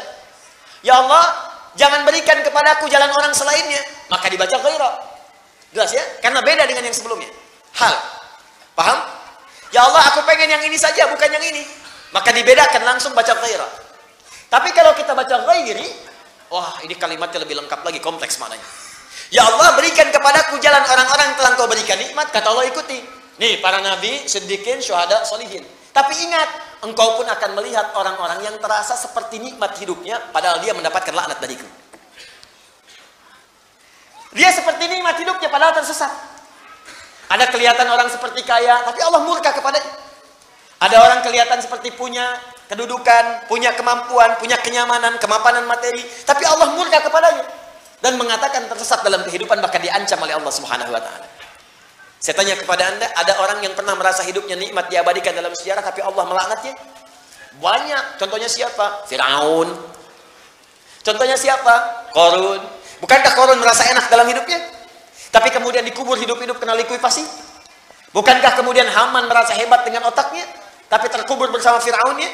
Bukankah Namrud pernah merasa berkuasa tapi hancur ditelan oleh kehidupan bumi? Jadi Anda akan saksikan, kata Allah, ada orang yang kena fata morgana, pengen ikut seperti nikmat mereka tapi jauh dari Allah Subhanahu wa taala. Karena itulah bisa dibaca dengan ghairi. Al-Quran itu indah, cuman baca satu huruf, harokatnya beda, maknanya bisa sangat lengkap, luar biasa. Jelas? Jadi kalau dibaca ghaira, saya nggak pengen seperti orang ini. Kalau dibaca ghairi, diterangkan orang-orang seperti mendapat nikmat, padahal dia salah dari jalur Allah Subhanahu wa taala. Paham? Baik, siapa orang-orang ini? Yang kelihatan nikmat tapi tidak Allah sukai, yang kelihatan nyaman tapi sedang tersesat, atau yang kedua, kita langsung bermohon kepada Allah, ya Allah, walaupun belum tampak dalam pandangan saya, jauhkan saya dari mereka dan dari sifat-sifat mereka. Jangan sampai saya seperti itu. Baik dibaca ghairi ataupun ghaira. Yuk kita lihat. Wadhul hali ad-dhamir fi alaihim wal amil an'amta alaihim mimman taqaddama wasfuhum wa na'tuhum hum ahlul hidayah wal istiqamah wat ta'ah lillahi wa rasulihi wa imtithali awamirihi wa tarki nawahihi wa zawajirihi ghairi siratal maghdubi alaihim wa humul ladzin fasadat iradatuhum. Dengan keterangan kalimat ini baik dibaca ghairi ataupun ghairu, Allah memberikan gambaran kepada mereka, maksudnya kita semua yang membaca ayat ini, ya, supaya mereka mengikuti ahlul hidayah, ya, berpedoman kepada orang-orang yang mendapatkan hidayah Allah, wal istiqamah wat ta'ah, orang-orang yang istiqamah, yang taat. Jadi Allah sampaikan kepada kita, ikuti orang-orang taat, ikuti orang-orang istiqamah, ikuti orang-orang dapat hidayah, 4 golongan tadi. Ya, kemudian wamtithali awamirihi, dan berusaha menunaikan perintah-perintah Allah, wa tarki nawahihi, dan meninggalkan larangan-larangannya. Dicari model seperti itu dari 4 tadi. Makanya tadi saya katakan di awal, kerjakan perintah, jauhi larangan.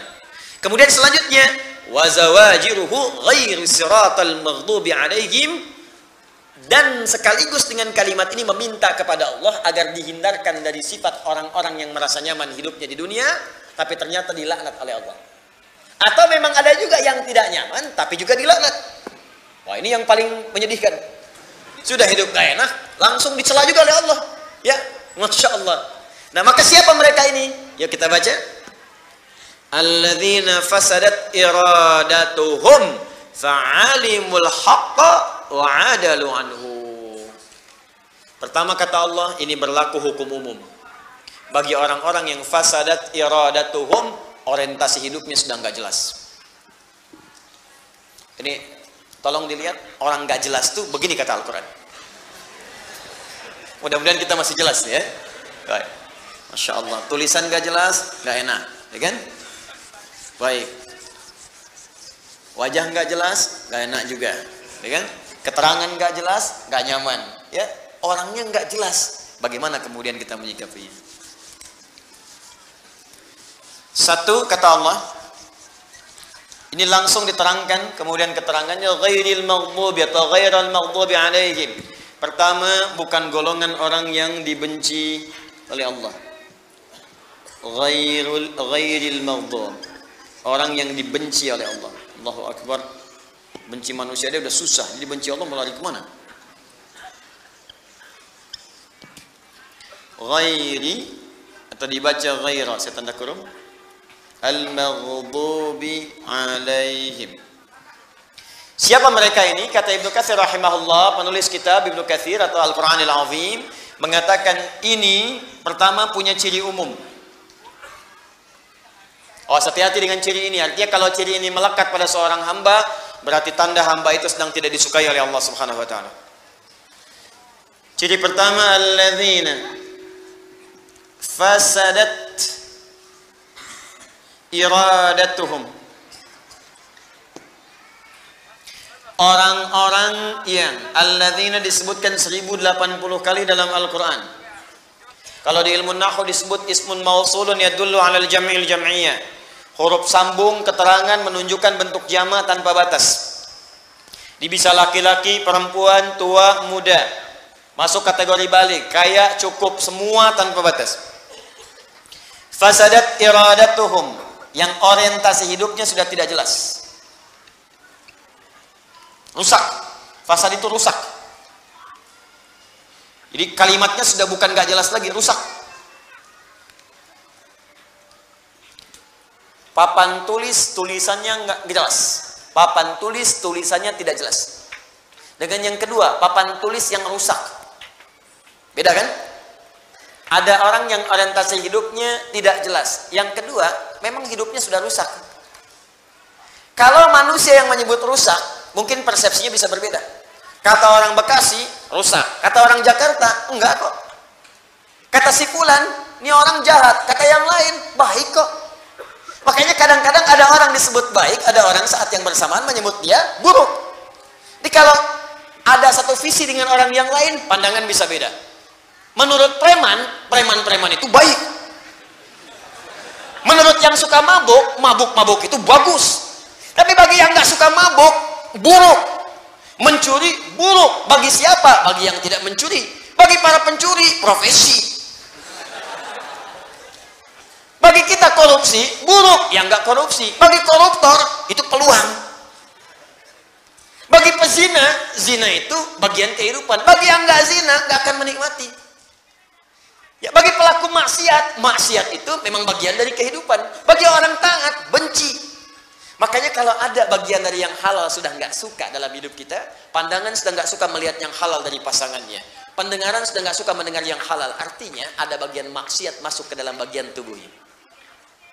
Ada yang paling tinggi, rusak kata Allah. Sehingga dengan rusaknya itu, mohon maaf, dia mendapatkan murka Allah subhanahu wa ta'ala. Telinga rusak, mata rusak, lisan rusak, hati rusak. Siapa orang-orang itu? Alladzina alimul haqqa wa hum alimu al-haqqa wa adalu anhu. Allahu akbar, na'udzubillah min haula.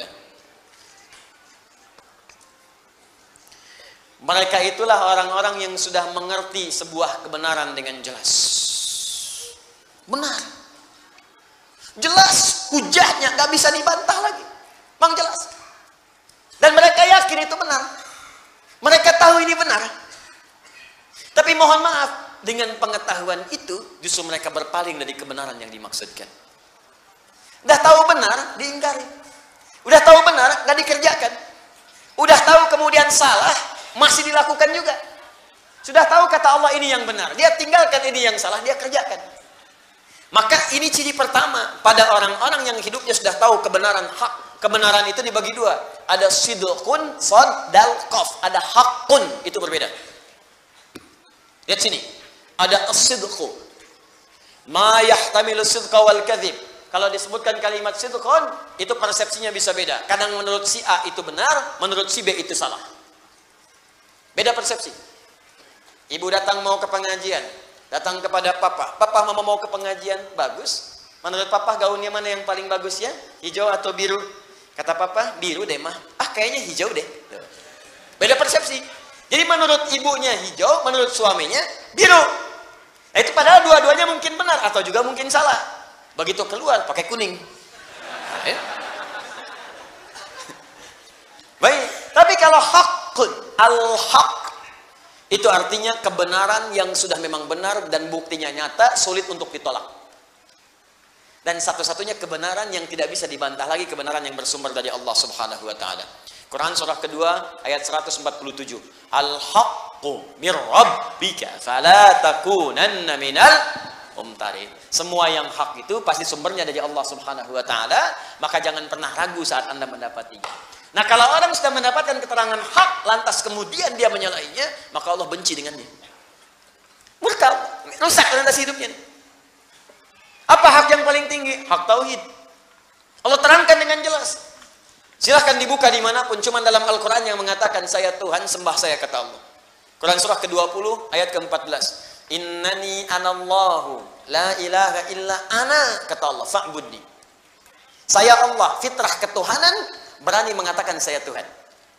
Jadi kalau ada yang bukan Tuhan, tidak akan bisa mengatakan saya Tuhan. Karena Quran itu firman Allah, dan Allah memiliki sifat-sifat ketuhanan. Karena punya sifat ketuhanan, punya bagian ketuhanan, dan sempurna ketuhanannya, maka berani mengatakan saya Tuhan. Makanya keterangan ini Anda nggak akan temukan dalam buku manapun dan kitab manapun, kecuali di Al-Quran. Kenapa? Karena fitrah manusia tidak bisa mungkin mengatakan lisannya saya Tuhan. Mustahil. Allah mengatakan saya Tuhan. Tidak ada Tuhan selain saya. Kemudian menyampaikan kepada kita untuk belajar, cerna dengan akalmu. Ini saya bandingkan secara logika. Ya, makhluk tidak sama dengan Khalik. Jadi kalau makhluk punya sifat A, pasti Tuhan akan beda. Karena Tuhan mesti beda dengan makhluk. Turunkan ayat ini, turunkan ayat ini, turunkan ayat ini. Sampai sempurna kita dapatkan pengetahuan. Tapi kalau kita sudah sadar Allah itu Tuhan yang benar, masih berpaling juga dari situ. Nah ini satu, Allah nggak suka. Turunannya, sifat-sifat misalnya kenabian. Misal yang paling contoh, Ibnu Katsir menyampaikan contoh dengan jelas. Misal,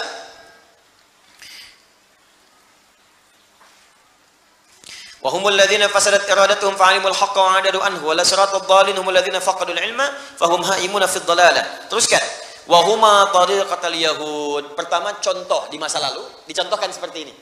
Dan ingat ya, ini bukan spesifik pada golongan umat tertentu. Kalau bagiannya punya seperti ini maka dia sedang dimurkai oleh Allah. Hati-hati. Contoh, kata Ibnu Katsir tercatat dalam sejarah orang Yahudi di masa lalu. Diperkenalkan tentang tanda kenabian. Mereka tahu karena mereka yang minta. Mereka yang minta. Buka Quran surah kedua Al-Baqarah. Ya, misalnya dari ayat 89. Tambahkan ayat 101. Ada. Walamma ja'ahum kitabun min 'indillahi musaddiqan lima ma'ahum wa kanu min qabli yastaftihuna 'alal ladzina kafaru falamma ja'ahum ma 'arafu kafaru bih. Sebelumnya mereka selalu minta kepada Allah, ya Allah turunkan rasul terakhir, turunkan rasul yang hebat, turunkan ya Allah rasul yang bisa membimbing kami. Dijawab oleh Allah. Begitu dijawab diturunkan rasul, diingkari. Turun Quran surah kedua ayat 101. Walamma ja'ahum, paling kanan sebelah bawah. Walamma ja'ahum rasulun min 'indillahi musaddiqan lima baina yadayhim nabadha fariqun minal ladzina utul kitaba kitaballahi wara'a dhuhurihim ka'annahum la ya'lamun.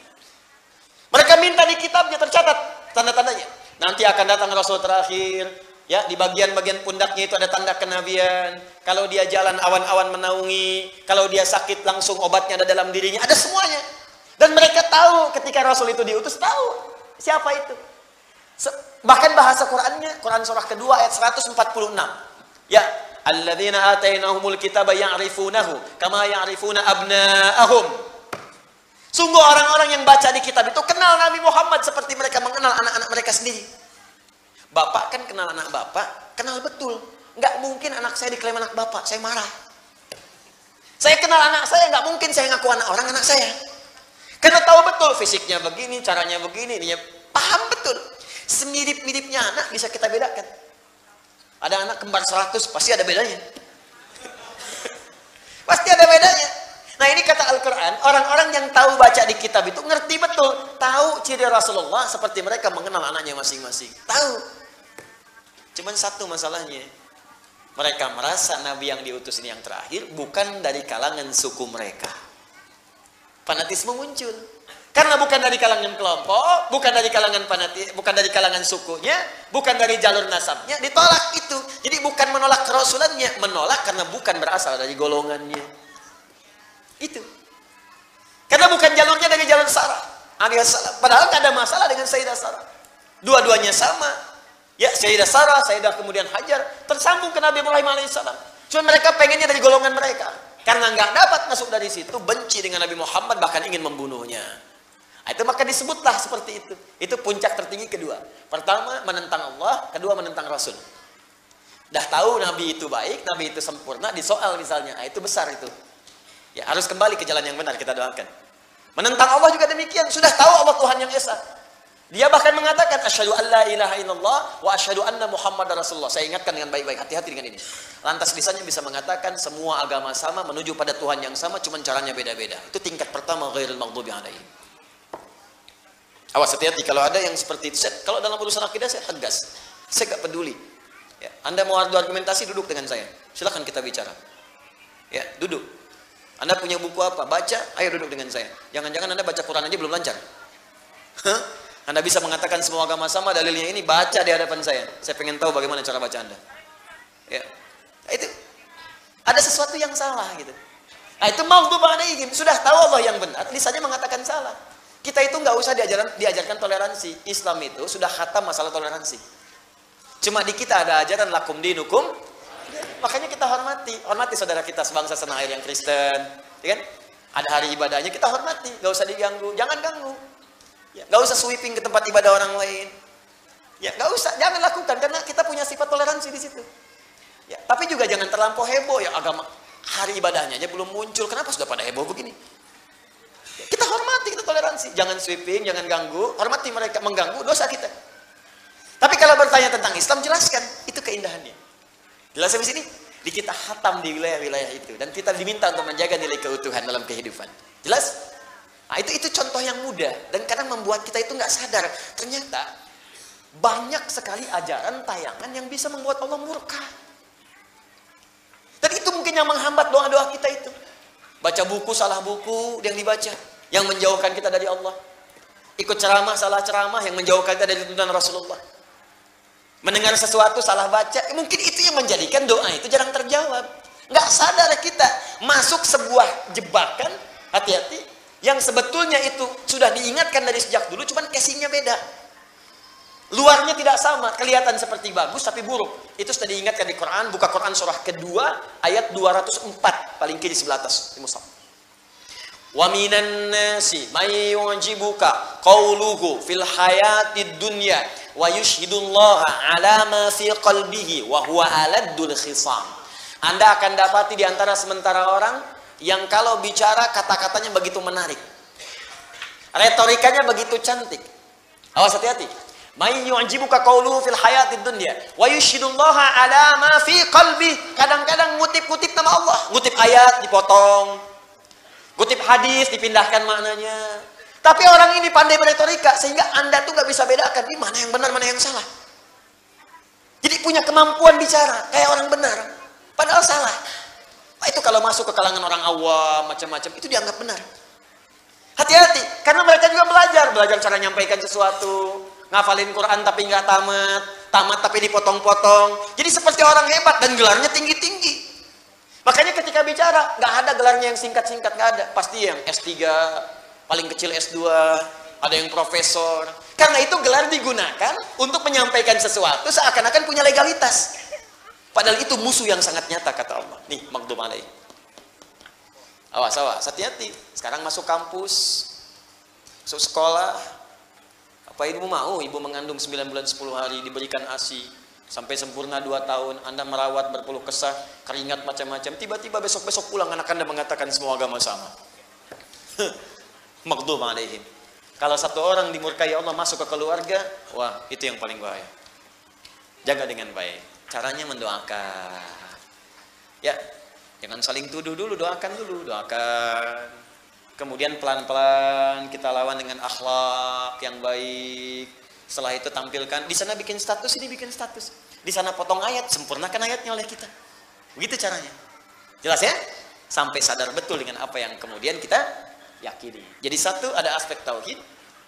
Yang kedua, ada aspek terkait dengan nubuwah, pesan-pesan kenabian. Yang ketiga, ada muamalah. Ini yang banyak terjadi sekarang. Dan tanpa sadar itu bisa menghambat doa. Jadi walaupun Anda amin tiap hari 17 kali amin dalam sholat nih. Ghairil maghdubi alaihim waladdallin. Amin. Man wafaqa ta'minuhu ta'minal malaikah ghufira lahu ma taqaddama min dzambi. Siapa yang baru amin saja bersamaan dengan aminnya malaikat, maka bonusnya diampuni semua dosa-dosanya. Bonus. Tapi kenapa ampunan dosa nggak muncul? Karena tadi antara perkataan dengan perbuatan berbeda. Doa nggak dijawab, doa sulit dikabulkan karena tadi. Mungkin kalau nggak terkait aspek ketuhanan, tobat dari sekarang. Aspek kenabian, tobat dari sekarang. Apalagi nggak tanggung-tanggung, aku nabi. Nah, itu yang kita luruskan. Makanya jangan marah kalau diingatkan. Yang terakhir, ini yang paling banyak terjadi. Apa itu? Sudah tahu benar, ditinggalkan. Sudah tahu salah, dilakukan. Itu Allah nggak suka. Nih, bohong itu salah nggak? Masih dikerjakan. Oh. Baik. Tambah lagi, gosip. Gosip. Gibah. Curhat. Curcol. Ayo kumpulin tuh semua istilahnya. Singkatnya, gibah. Salah atau benar? Udah tahu salah, dibikin acara.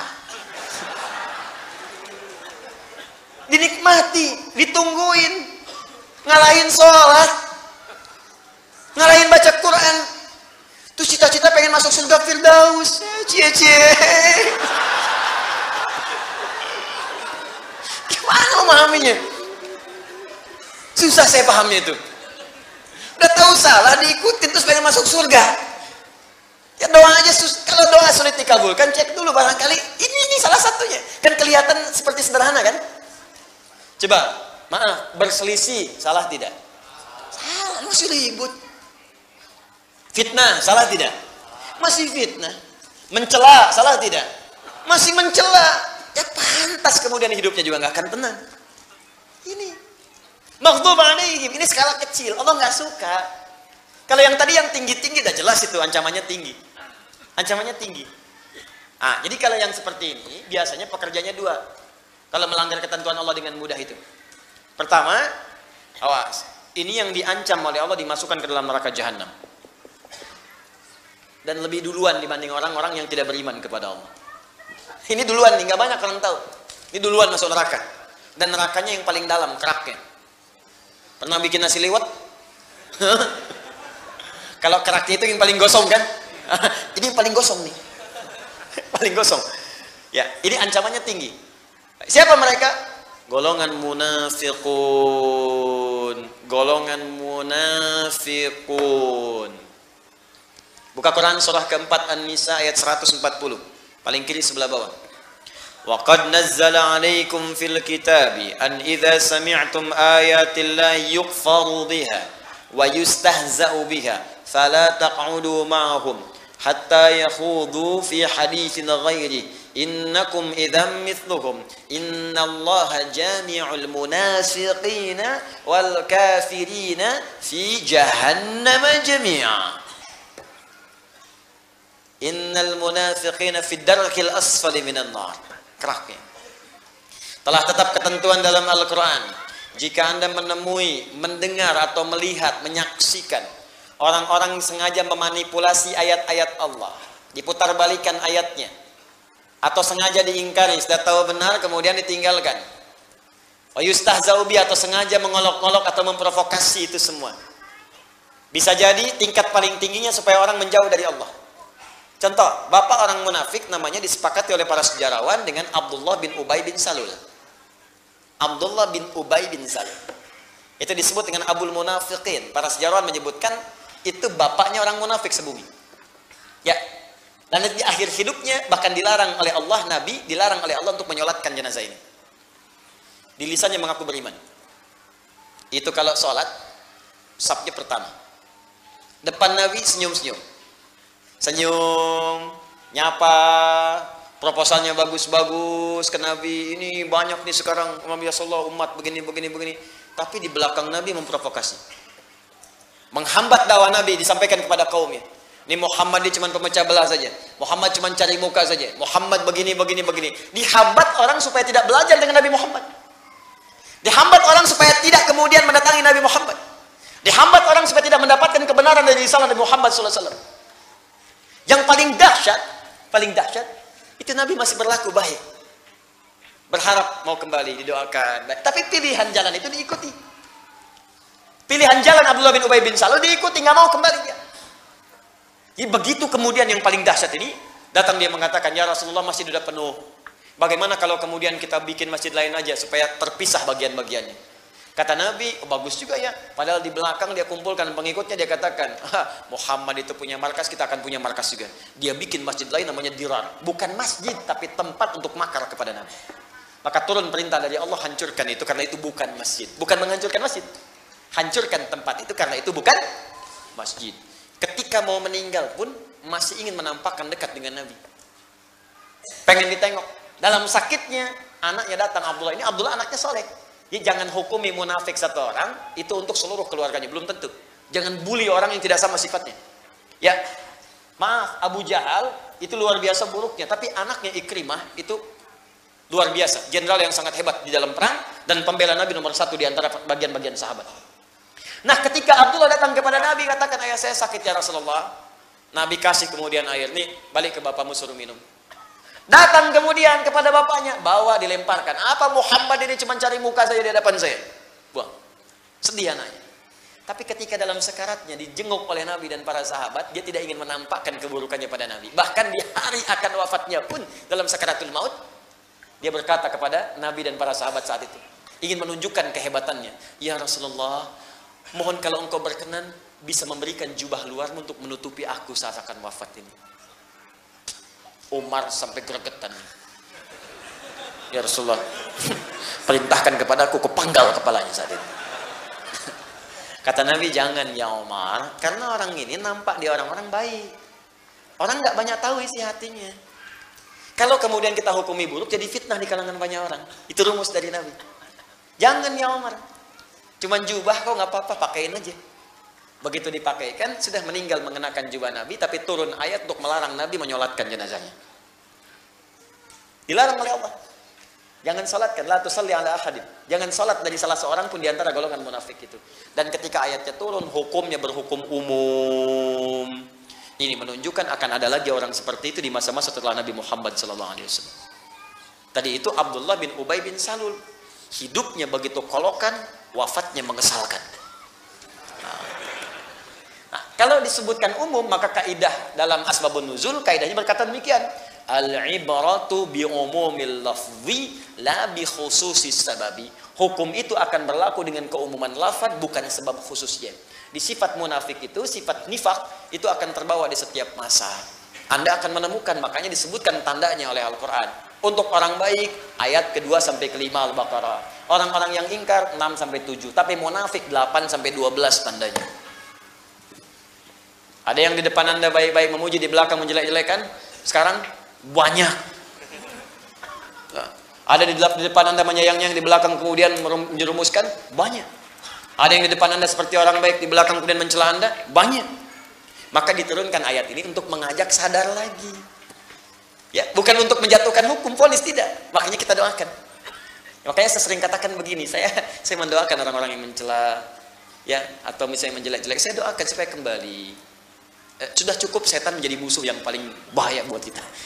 Jangan cari musuh yang lain. Ya, kalau ajaran saya seperti itu, saya ikuti. Kita jangan mencela, kita jangan kemudian merusak, jangan melakukan fitnah. Siapapun yang menyakiti, kita doakan kembali kepada jalan-jalan yang baik. Siap insya Allah? Jelas ya? Terakhir, waladhdallin, atau jalan orang-orang yang tersesat. Siapa orang yang tersesat ini? Orang yang memang dari kecil nggak tahu kalau itu salah. Kalau Yahudi punya tanda. Ya, jadi dari kecil nggak tahu ini salah, tersesat dia jalannya. Ada yang mengatakan nabinya bukan Nabi Muhammad, Islam juga. Islam agamanya disebutkan, cuman nabinya bukan Nabi Muhammad. Ada yang nabinya Ahmad, nabinya Fulan, ada yang nabinya perempuan, macam-macam. Nah, ada anak yang dari lahir tinggal di lingkungan itu nggak tahu dia. Itu yang disebut dhalin. Sesat karena belum tahu. Itu aspek-aspek ketuhanan, aspek kenabian, aspek kesehariannya. Ada yang nggak tahu memang itu salah, dikerjakan juga.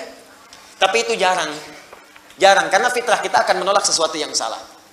Pak, coba misalnya lewat dari sini, kayaknya bukan sendal saya sih, kayaknya dipakai ya padahal sendal orang. Dia tahu itu.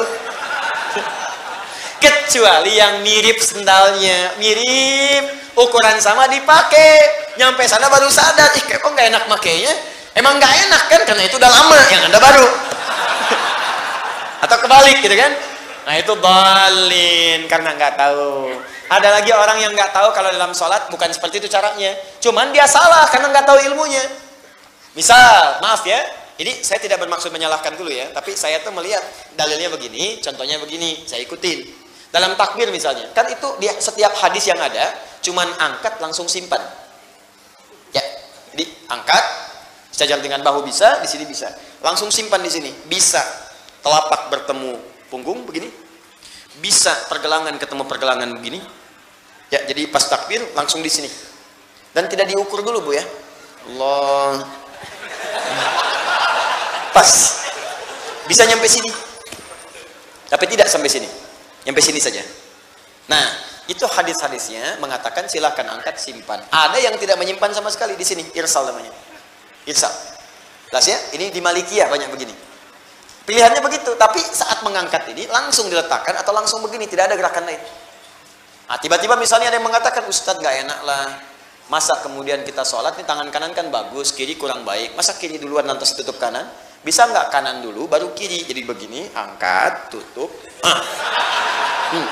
Kadang-kadang kaki naik gitu kan. Bisa. Nah itu bagaimana kemudian cara menyikapinya? Cek, ada nggak keterangannya? Ternyata nggak ada. Tapi ternyata dipraktekkan, orang ngelihat. Karena ngelihat dikira benar. Jelas kan? Tersesat dia pada yang salah. Bukan tersesat di jalan yang benar, tersesat di jalan yang salah. Jelas ya? Baik, jadi begitu dia kemudian salah, fokus baik-baik, salah dia tuh. Terbawa selama hidupnya karena nggak pernah mendapatkan yang benar. Nah, itu yang dimaksudkan salah jalan, diluruskan lagi. Jadi mohon izin, saya mencari di kitab-kitab hadis, saya belum menemukan. Bahkan maaf ya, di kitab hadis palsu pun tidak ditemukan yang berputar seperti ini. Ya. Di kitab hadis palsu pun. Jadi pemalsu hadis pun tidak tertarik memasukkan hadis ini karena sudah jelas. Paham ya? Nah, jadi kadang-kadang ada bagian tertentu yang kita nggak paham diikut-ikut. Makanya turun Quran surah ke-17 ayat ke-36 supaya kita nggak tersesat. Wala taqfu ma laysa laka bihi ilmun. Innas sam'a wal basara wal fuada kullu ulaika kana anhu mas'ula. Ini prinsip umumnya. Kalau ada ajakan pada yang belum jelas, jangan diikutin. Ini banyak nih. Sekarang ikut saya yuk. Kemana? Ikut aja. Kejutan. Kalau dalam fikih Qurannya jangan. Tiba-tiba diajak ke tempat maksiat. Tiba-tiba diajak ke tempat yang dilarang. Tiba-tiba melihat tayangan yang tidak bagus. Jangan diikuti. Perjelas dulu. Kita punya kata Allah sumber-sumber pengetahuan. Ada pendengaran, manfaatkan. Ada pandangan, cek. Ada akal, cek dulu. Supaya tidak sesat jalan. Waladhdallin. Jelas sampai sini? Baik. Kalau dibawa, ditarik ke dalam tauhid, banyak nanti aliran-aliran dalam persepsi Islam. Ada yang tidak kenal Allah, ada yang kenal tapi sengaja dijauhkan. Ada, maka masuk dalam dua golongan tadi. Kalau dalam kenabian, ada yang sesat gak tahu Nabi Muhammad, akhirnya membenci. Ada kan? Di aspek kenabian karena belum kenal. Dulu di Denmark, di Belanda, ada yang mencela Nabi, bikin kartun tentang Nabi, menjelek-jelekan Nabi karena belum kenal. Bukan karena tahu menjelekkan, bukan karena belum kenal, dijelek-jelekan, bolin. Begitu dijelaskan kepadanya, datang. Saya punya kawan dari Kuwait, namanya Syekh Al-Farisi. Itu orang hebat, punya kampanye mencintai Nabi. Tapi kampanyenya internasional. Jadi begitu menemukan orang yang tidak suka dengan Nabi, dia akan datangi. Pernah bertemu saya ke Jakarta, saya ketemu, kita ngobrol, bikin program mencintai Nabi, bagaimana share dengan di lain-lain tempat. Saya pernah diundang untuk dipertemukan. Jadi ada seorang yang pernah ingat, yang pernah mencela Nabi, bikin kartun tentang Nabi, pernah ingat? Ya, ada yang di Belanda, Arnold, ada yang di Denmark. Itu satu waktu oleh beliau didatangi. Cerita pada saya. Begitu didatangi, diajak makan malam. Tapi nggak pernah nyebutkan kalimat apapun. Nggak pernah nyebutkan tentang Nabi, nggak pernah apa, nggak pernah. Cuman beliau ngajak makan malam aja. Disambut, dijamu, makan malam di restoran yang paling enak, tempat yang paling mewah, dia ajak datang. Nggak pernah bicara apapun, ngobrol aja. Begitu kemudian, keluarlah kalimat dari pencela tadi kepada Nabi. Anda, apa yang menjadikan Anda menjamu saya dengan luar biasa begini? Dari tadi Anda cuma bicara yang netral, yang baik-baik, jamu saya, semua difasilitasi. Maksudnya apa katanya? Apa yang motivasi Anda? Apa jawaban dari Syekh Al-Farisi? Kata beliau, inilah yang diajarkan oleh Nabi Muhammad yang Anda celah untuk memuliakan orang yang belum kita kenal.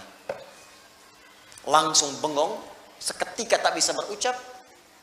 Lalu kemudian dia pamit pada saat itu meminjam referensi tentang Nabi Muhammad. Dibaca dengan benar. Begitu kenal, asyhadu an la ilaha illallah, asyhadu anna Muhammad Rasulullah. Langsung diajak ke Mekah, dikasih haji, ketemu Syekh Sudes. Dilihatin nama saya foto-fotonya. Ketemu Syekh Sudes, kemudian sekarang jadi duta di negaranya untuk mengenalkan Islam dengan lebih baik. Itu yang tadinya nggak kenal menjadi kenal. Makanya ada kalimat mengatakan tak kenal maka ta'aruf. Tuh, bukan tak sayang, Bu. Tak kenal maka ta'aruf. Ya, karena tidak kenal itu tidak harus selalu sayang. Ibu kenal dengan suami tetangga masa sayang? Jelas ya? Tak kenal maka maka kita berlindung kepada Allah. Ya Allah, jauhkan saya dari punya sifat-sifat sudah tahu benar tapi saya tinggalkan. Sudah tahu salah saya kerjakan. Minta perlindungan setiap hari 17 kali. Tapi karena nggak dibaca dalam hati, maksudnya hatinya nggak ikut, cuman di lisan, jadi gersang. Makanya hatinya nggak terobati. Karena hati nggak terobati, walaupun sholat 17 kali baca Al-Fatihah setiap hari, nggak ada pengaruhnya. Ada yang gibah aja, ada yang baru selesai sholat udah ngomongin imamnya. Gara-gara imam nih bacaan kepanjangan. Telat saya pulang. baru selesai sholat. Ada yang kajian dan ngobrolin ustadznya, macam-macam. Padahal sedang berbuat yang baik, tapi saat bersamaan mengerjakan yang salah. Saya cuma mau tanya, sudah berapa banyak Anda membaca ghairil maghdubi alaihim waladdallin setiap hari sampai dengan malam ini? Dari sejak usia kita. Pertanyaannya, dari setiap ratusan ribu bacaan yang kita bacakan, berapa banyak yang diamalkan di situ? Jangan-jangan kita nuduh orang, ternyata telunjuk itu menunjuk kita sendiri. Bukankah salah satu menunjuk yang lain, empatnya kembali kepada kita? Hah? Coba dicek lagi. Awas hati-hati, waladdallin, atau banyak yang nggak tahunya selama ini. Sehingga banyak salahnya. Salat nggak tahu yang dibaca, ruku yang nggak tahu yang diungkapkan, mau sampai kapan? Itu skala kecilnya. Skala kecilnya. Maka dari itu, kalau orang benar Al-Fatihahnya, meninggalkan segala yang dilarang oleh Allah, mengerjakan segala yang diperintahkan, punya model kehidupan yang jelas, maka apapun yang dia minta, Allah akan segera menjawabnya. Karena itulah ditutup dengan kalimat amin, yang diartikan istajib ya Allah, mohon jawab doa-doa kami. 17 kali dalam sehari. Itulah yang dimaksudkan dalam kalimat siratal ladzina an'amta alaihim ghairil maghdubi alaihim walam dhalin. Tinggal kita praktekkan. Ya. Tinggal kita bawa dalam kehidupan. Nanti insya Allah, ini saya anggap selesai bahasan ini. Tinggal kita masuk ke dalam masalah fiqih Al-Fatihah. Sudah saya siapkan kitabnya. Jadi kemudian juga nanti saya coba akan foto ini yang saya bahas. Nanti di-share di media sosial kami. Supaya masuk ke handphone Anda. Jadi saat ta'lim begini, Anda bisa buka handphone.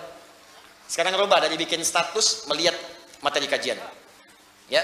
Lihat, bacakan. Atau nanti kita copy, jadi Anda pegang. Saya insya Allah kasih yang asli. Asli, masih asli nih, bahasa Arab nih, gak ada terjemahan. Oh. Nah. Maksud saya, kita sekalian belajar. Jadi tahu cara bacanya, mengerti memahaminya. Tinggal buka handphone Anda, buka tuh. Tapi kan saya Nokia 3315 Ustaz, gak ada masalah. Buka handphonenya, tempel kertasnya di situ. Kan bisa juga. Ya. Nanti begitu dibaca, prakteknya gampang, tandai, kasih harokat. Besok ajarkan lagi pada anak keturunan kita. Dan kita sudah paham khatam tuh, begitu anak dewasa kita ajarkan pelan-pelan. Nah, buka halaman 17, paling kanan sebelah atas. Luar biasa. Begitu dibuka, kok kosong mah? Oh iya, lupa bukan yang itu. Indah bahasan. Jelas ya? Jadi pelan-pelan. Sepakat insya Allah? Sepakat ya, nanti yang ini saya coba bikin pelan-pelan intisarinya supaya kita bisa praktekkan. Nanti saya buatkan tabel. Insya Allah, doakan ya, doakan. Saya buatkan tabel, dari tabel itu nanti kita pelan-pelan untuk jalankan. Yang kedua, saya ingin umumkan begini, insya Allah kita baru saja rapat dengan tim di beberapa tempat untuk berusaha semampu kita sebelum wafat, nah insya Allah, untuk bisa menghadirkan dan membumikan nilai-nilai Al-Quran dalam kehidupan. Ya, kita ingin umat Islam itu tidak buta Al-Quran. Kita ingin kita bisa baca Quran, belajar mengamalkan Quran, dan pulang kepada Allah sebagai ahli Quran. Sebagai kebanggaan kita untuk pulang. Cari bekal lah untuk akhirat kita. Dunia sudah banyak. Dan mau sampai kapan lagi berbuat maksiat? Ya, ayo perbaiki diri kita. Insya Allah nanti saya lihat kemarin jazakumullah khair. Saya bersyukur kepada Allah. Terima kasih kepada semuanya teman-teman. Kemarin momen yang di Jakarta Islamic Center sangat luar biasa. Kurang lebih 50.000 orang datang. Biasanya kita di Istiqlal ya 200.000 orang, 250.000 orang. Kita pindahkan itu karena memang ada sekarang sedang direnovasi ya. Semoga nanti lebih baik insya Allah. Jadi memang nggak cukup juga, saya minta maaf kemarin kalau ada yang kurang cukup. Tapi dari situ kami kemudian merapatkan dengan teman-teman. Insya Allah karantinanya nanti kita akan perluas. Nanti insya Allah tunggu kami rapat dalam sepekan ini. Insya Allah nanti akan dibuka rumah-rumah At-Taisir. Nah, jadi lebih luas lagi ya. Jadi kalau Anda misalnya tinggal di mana ingin gunakan tempatnya untuk pusat hafalan Quran, boleh. Nanti kita isikan manhajnya ya, terus kita komunikasikan. Saya ingin menyebar dengan luas. Karena kalau kita tepatkan di karantina saja, tempatnya terbatas. Dan banyak orang pengen ikut tapi kemudian juga tidak mendapatinya. Nanti insya Allah kita buka luas. Yang kedua, kalau ingin main ke sini, usahakan teman-teman kalau memang penting terkait sesuatu yang penting, coba kontak dulu, telepon dulu ke admin, ya kan ada tuh, ya admin kita di Quantum Akhyar, masuk ke situ tanyakan, saya kalau mau datang ke sini tanya-tanya kemana arahnya.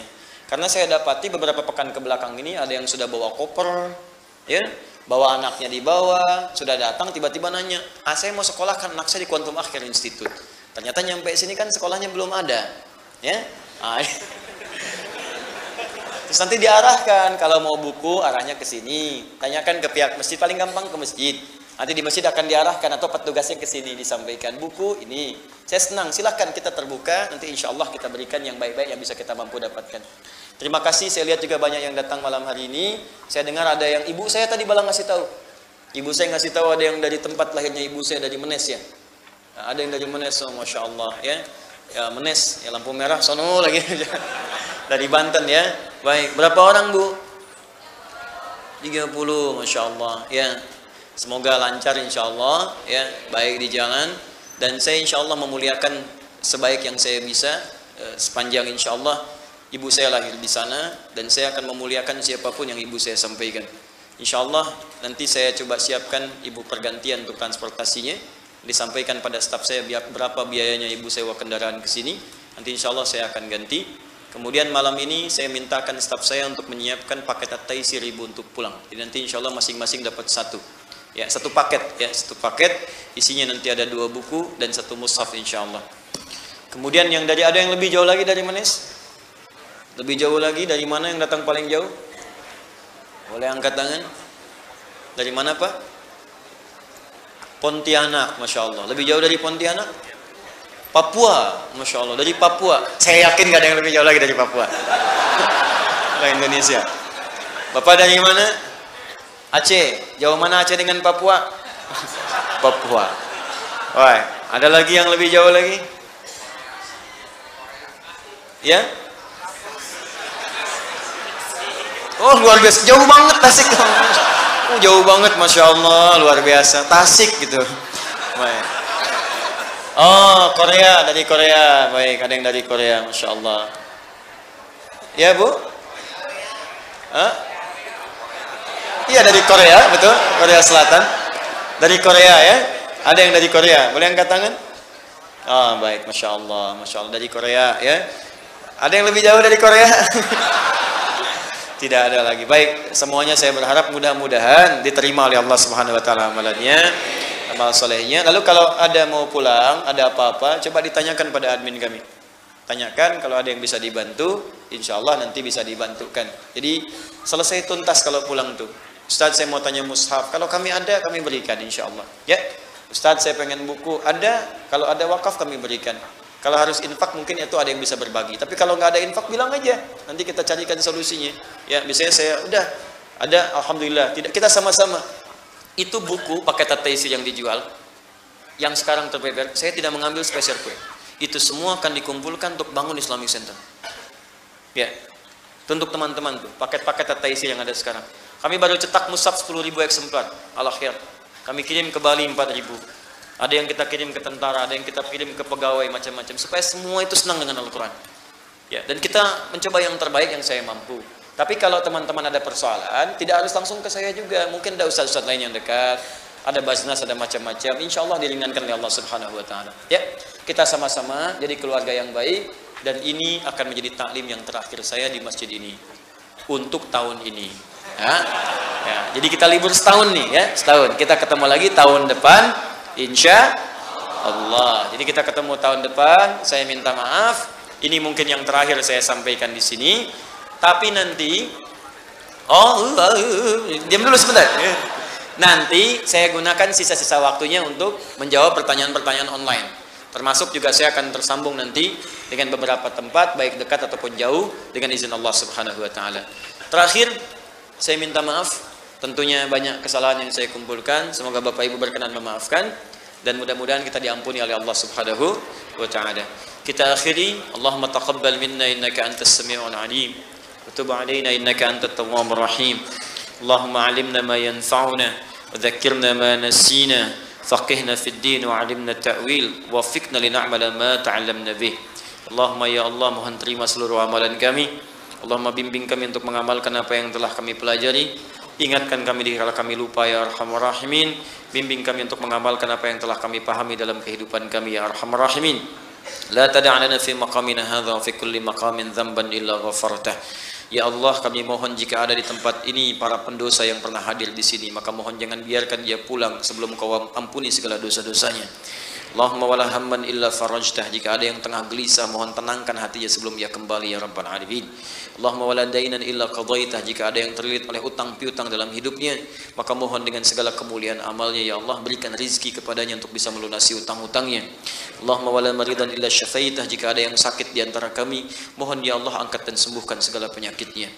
Allahumma ya Allah, ihdinas siratal mustaqim, siratal ladzina an'amta 'alaihim ghairil maghdubi 'alaihim waladdallin. Ya Allah, bimbing kami untuk mendekat kepadamu. Berikan kami ya Allah pengetahuan yang luas untuk mengamalkan ajaran agama-agama Islam dengan baik. Ya Allah, berikan solusi pada setiap masalah kami. Ringankan kehidupan kami, mudahkan rezeki kami. Ya Allah, jauhkan kami dari sifat-sifat yang Engkau murkai. Jauhkan kami dari segala hal yang bisa menjauhkan kami darimu ya Rabbal Alamin. Allahumma ja'al baqiyata hayatina ya Allah hayatan thayyibah fi kulli akhiris sana. Ya Allah, mohon jadikan sisa hidup kami lebih baik daripada sebelumnya. Jauhkan kami dari sifat hura-hura di penghujung tahun ya Rabbal Alamin. Bimbing kami untuk mengisi hari-hari kami, awal tahun, tengah tahun, akhir tahun dengan segala ketaatan yang Kau ridai. Allahumma waj'al ya Allah fi akhir hayatina husnul khatimah. Dan mohon jadikan ya Allah setiap akhir kehidupan kami sebelum kembali kepadamu husnul khatimah. Allahumma rabbana atina fid dunya hasanah fil akhirati hasanah wa qina adzabannar. Ya Allah, anugerahkan segala kemuliaan di dunia yang mampu kami dapatkan dan kebaikan di akhirat yang mampu kami raih, dan jauhkan kami dari segala hal yang dapat mengundang murka dan neraka-Mu. Bi fadlika subhana rabbika rabbil izzati amma yasifun wa akhiru da'wana subhanakallahumma wa bihamdika asyhadu an la ilaha illa anta astaghfiruka wa atubu ilaik wa akhiru da'wana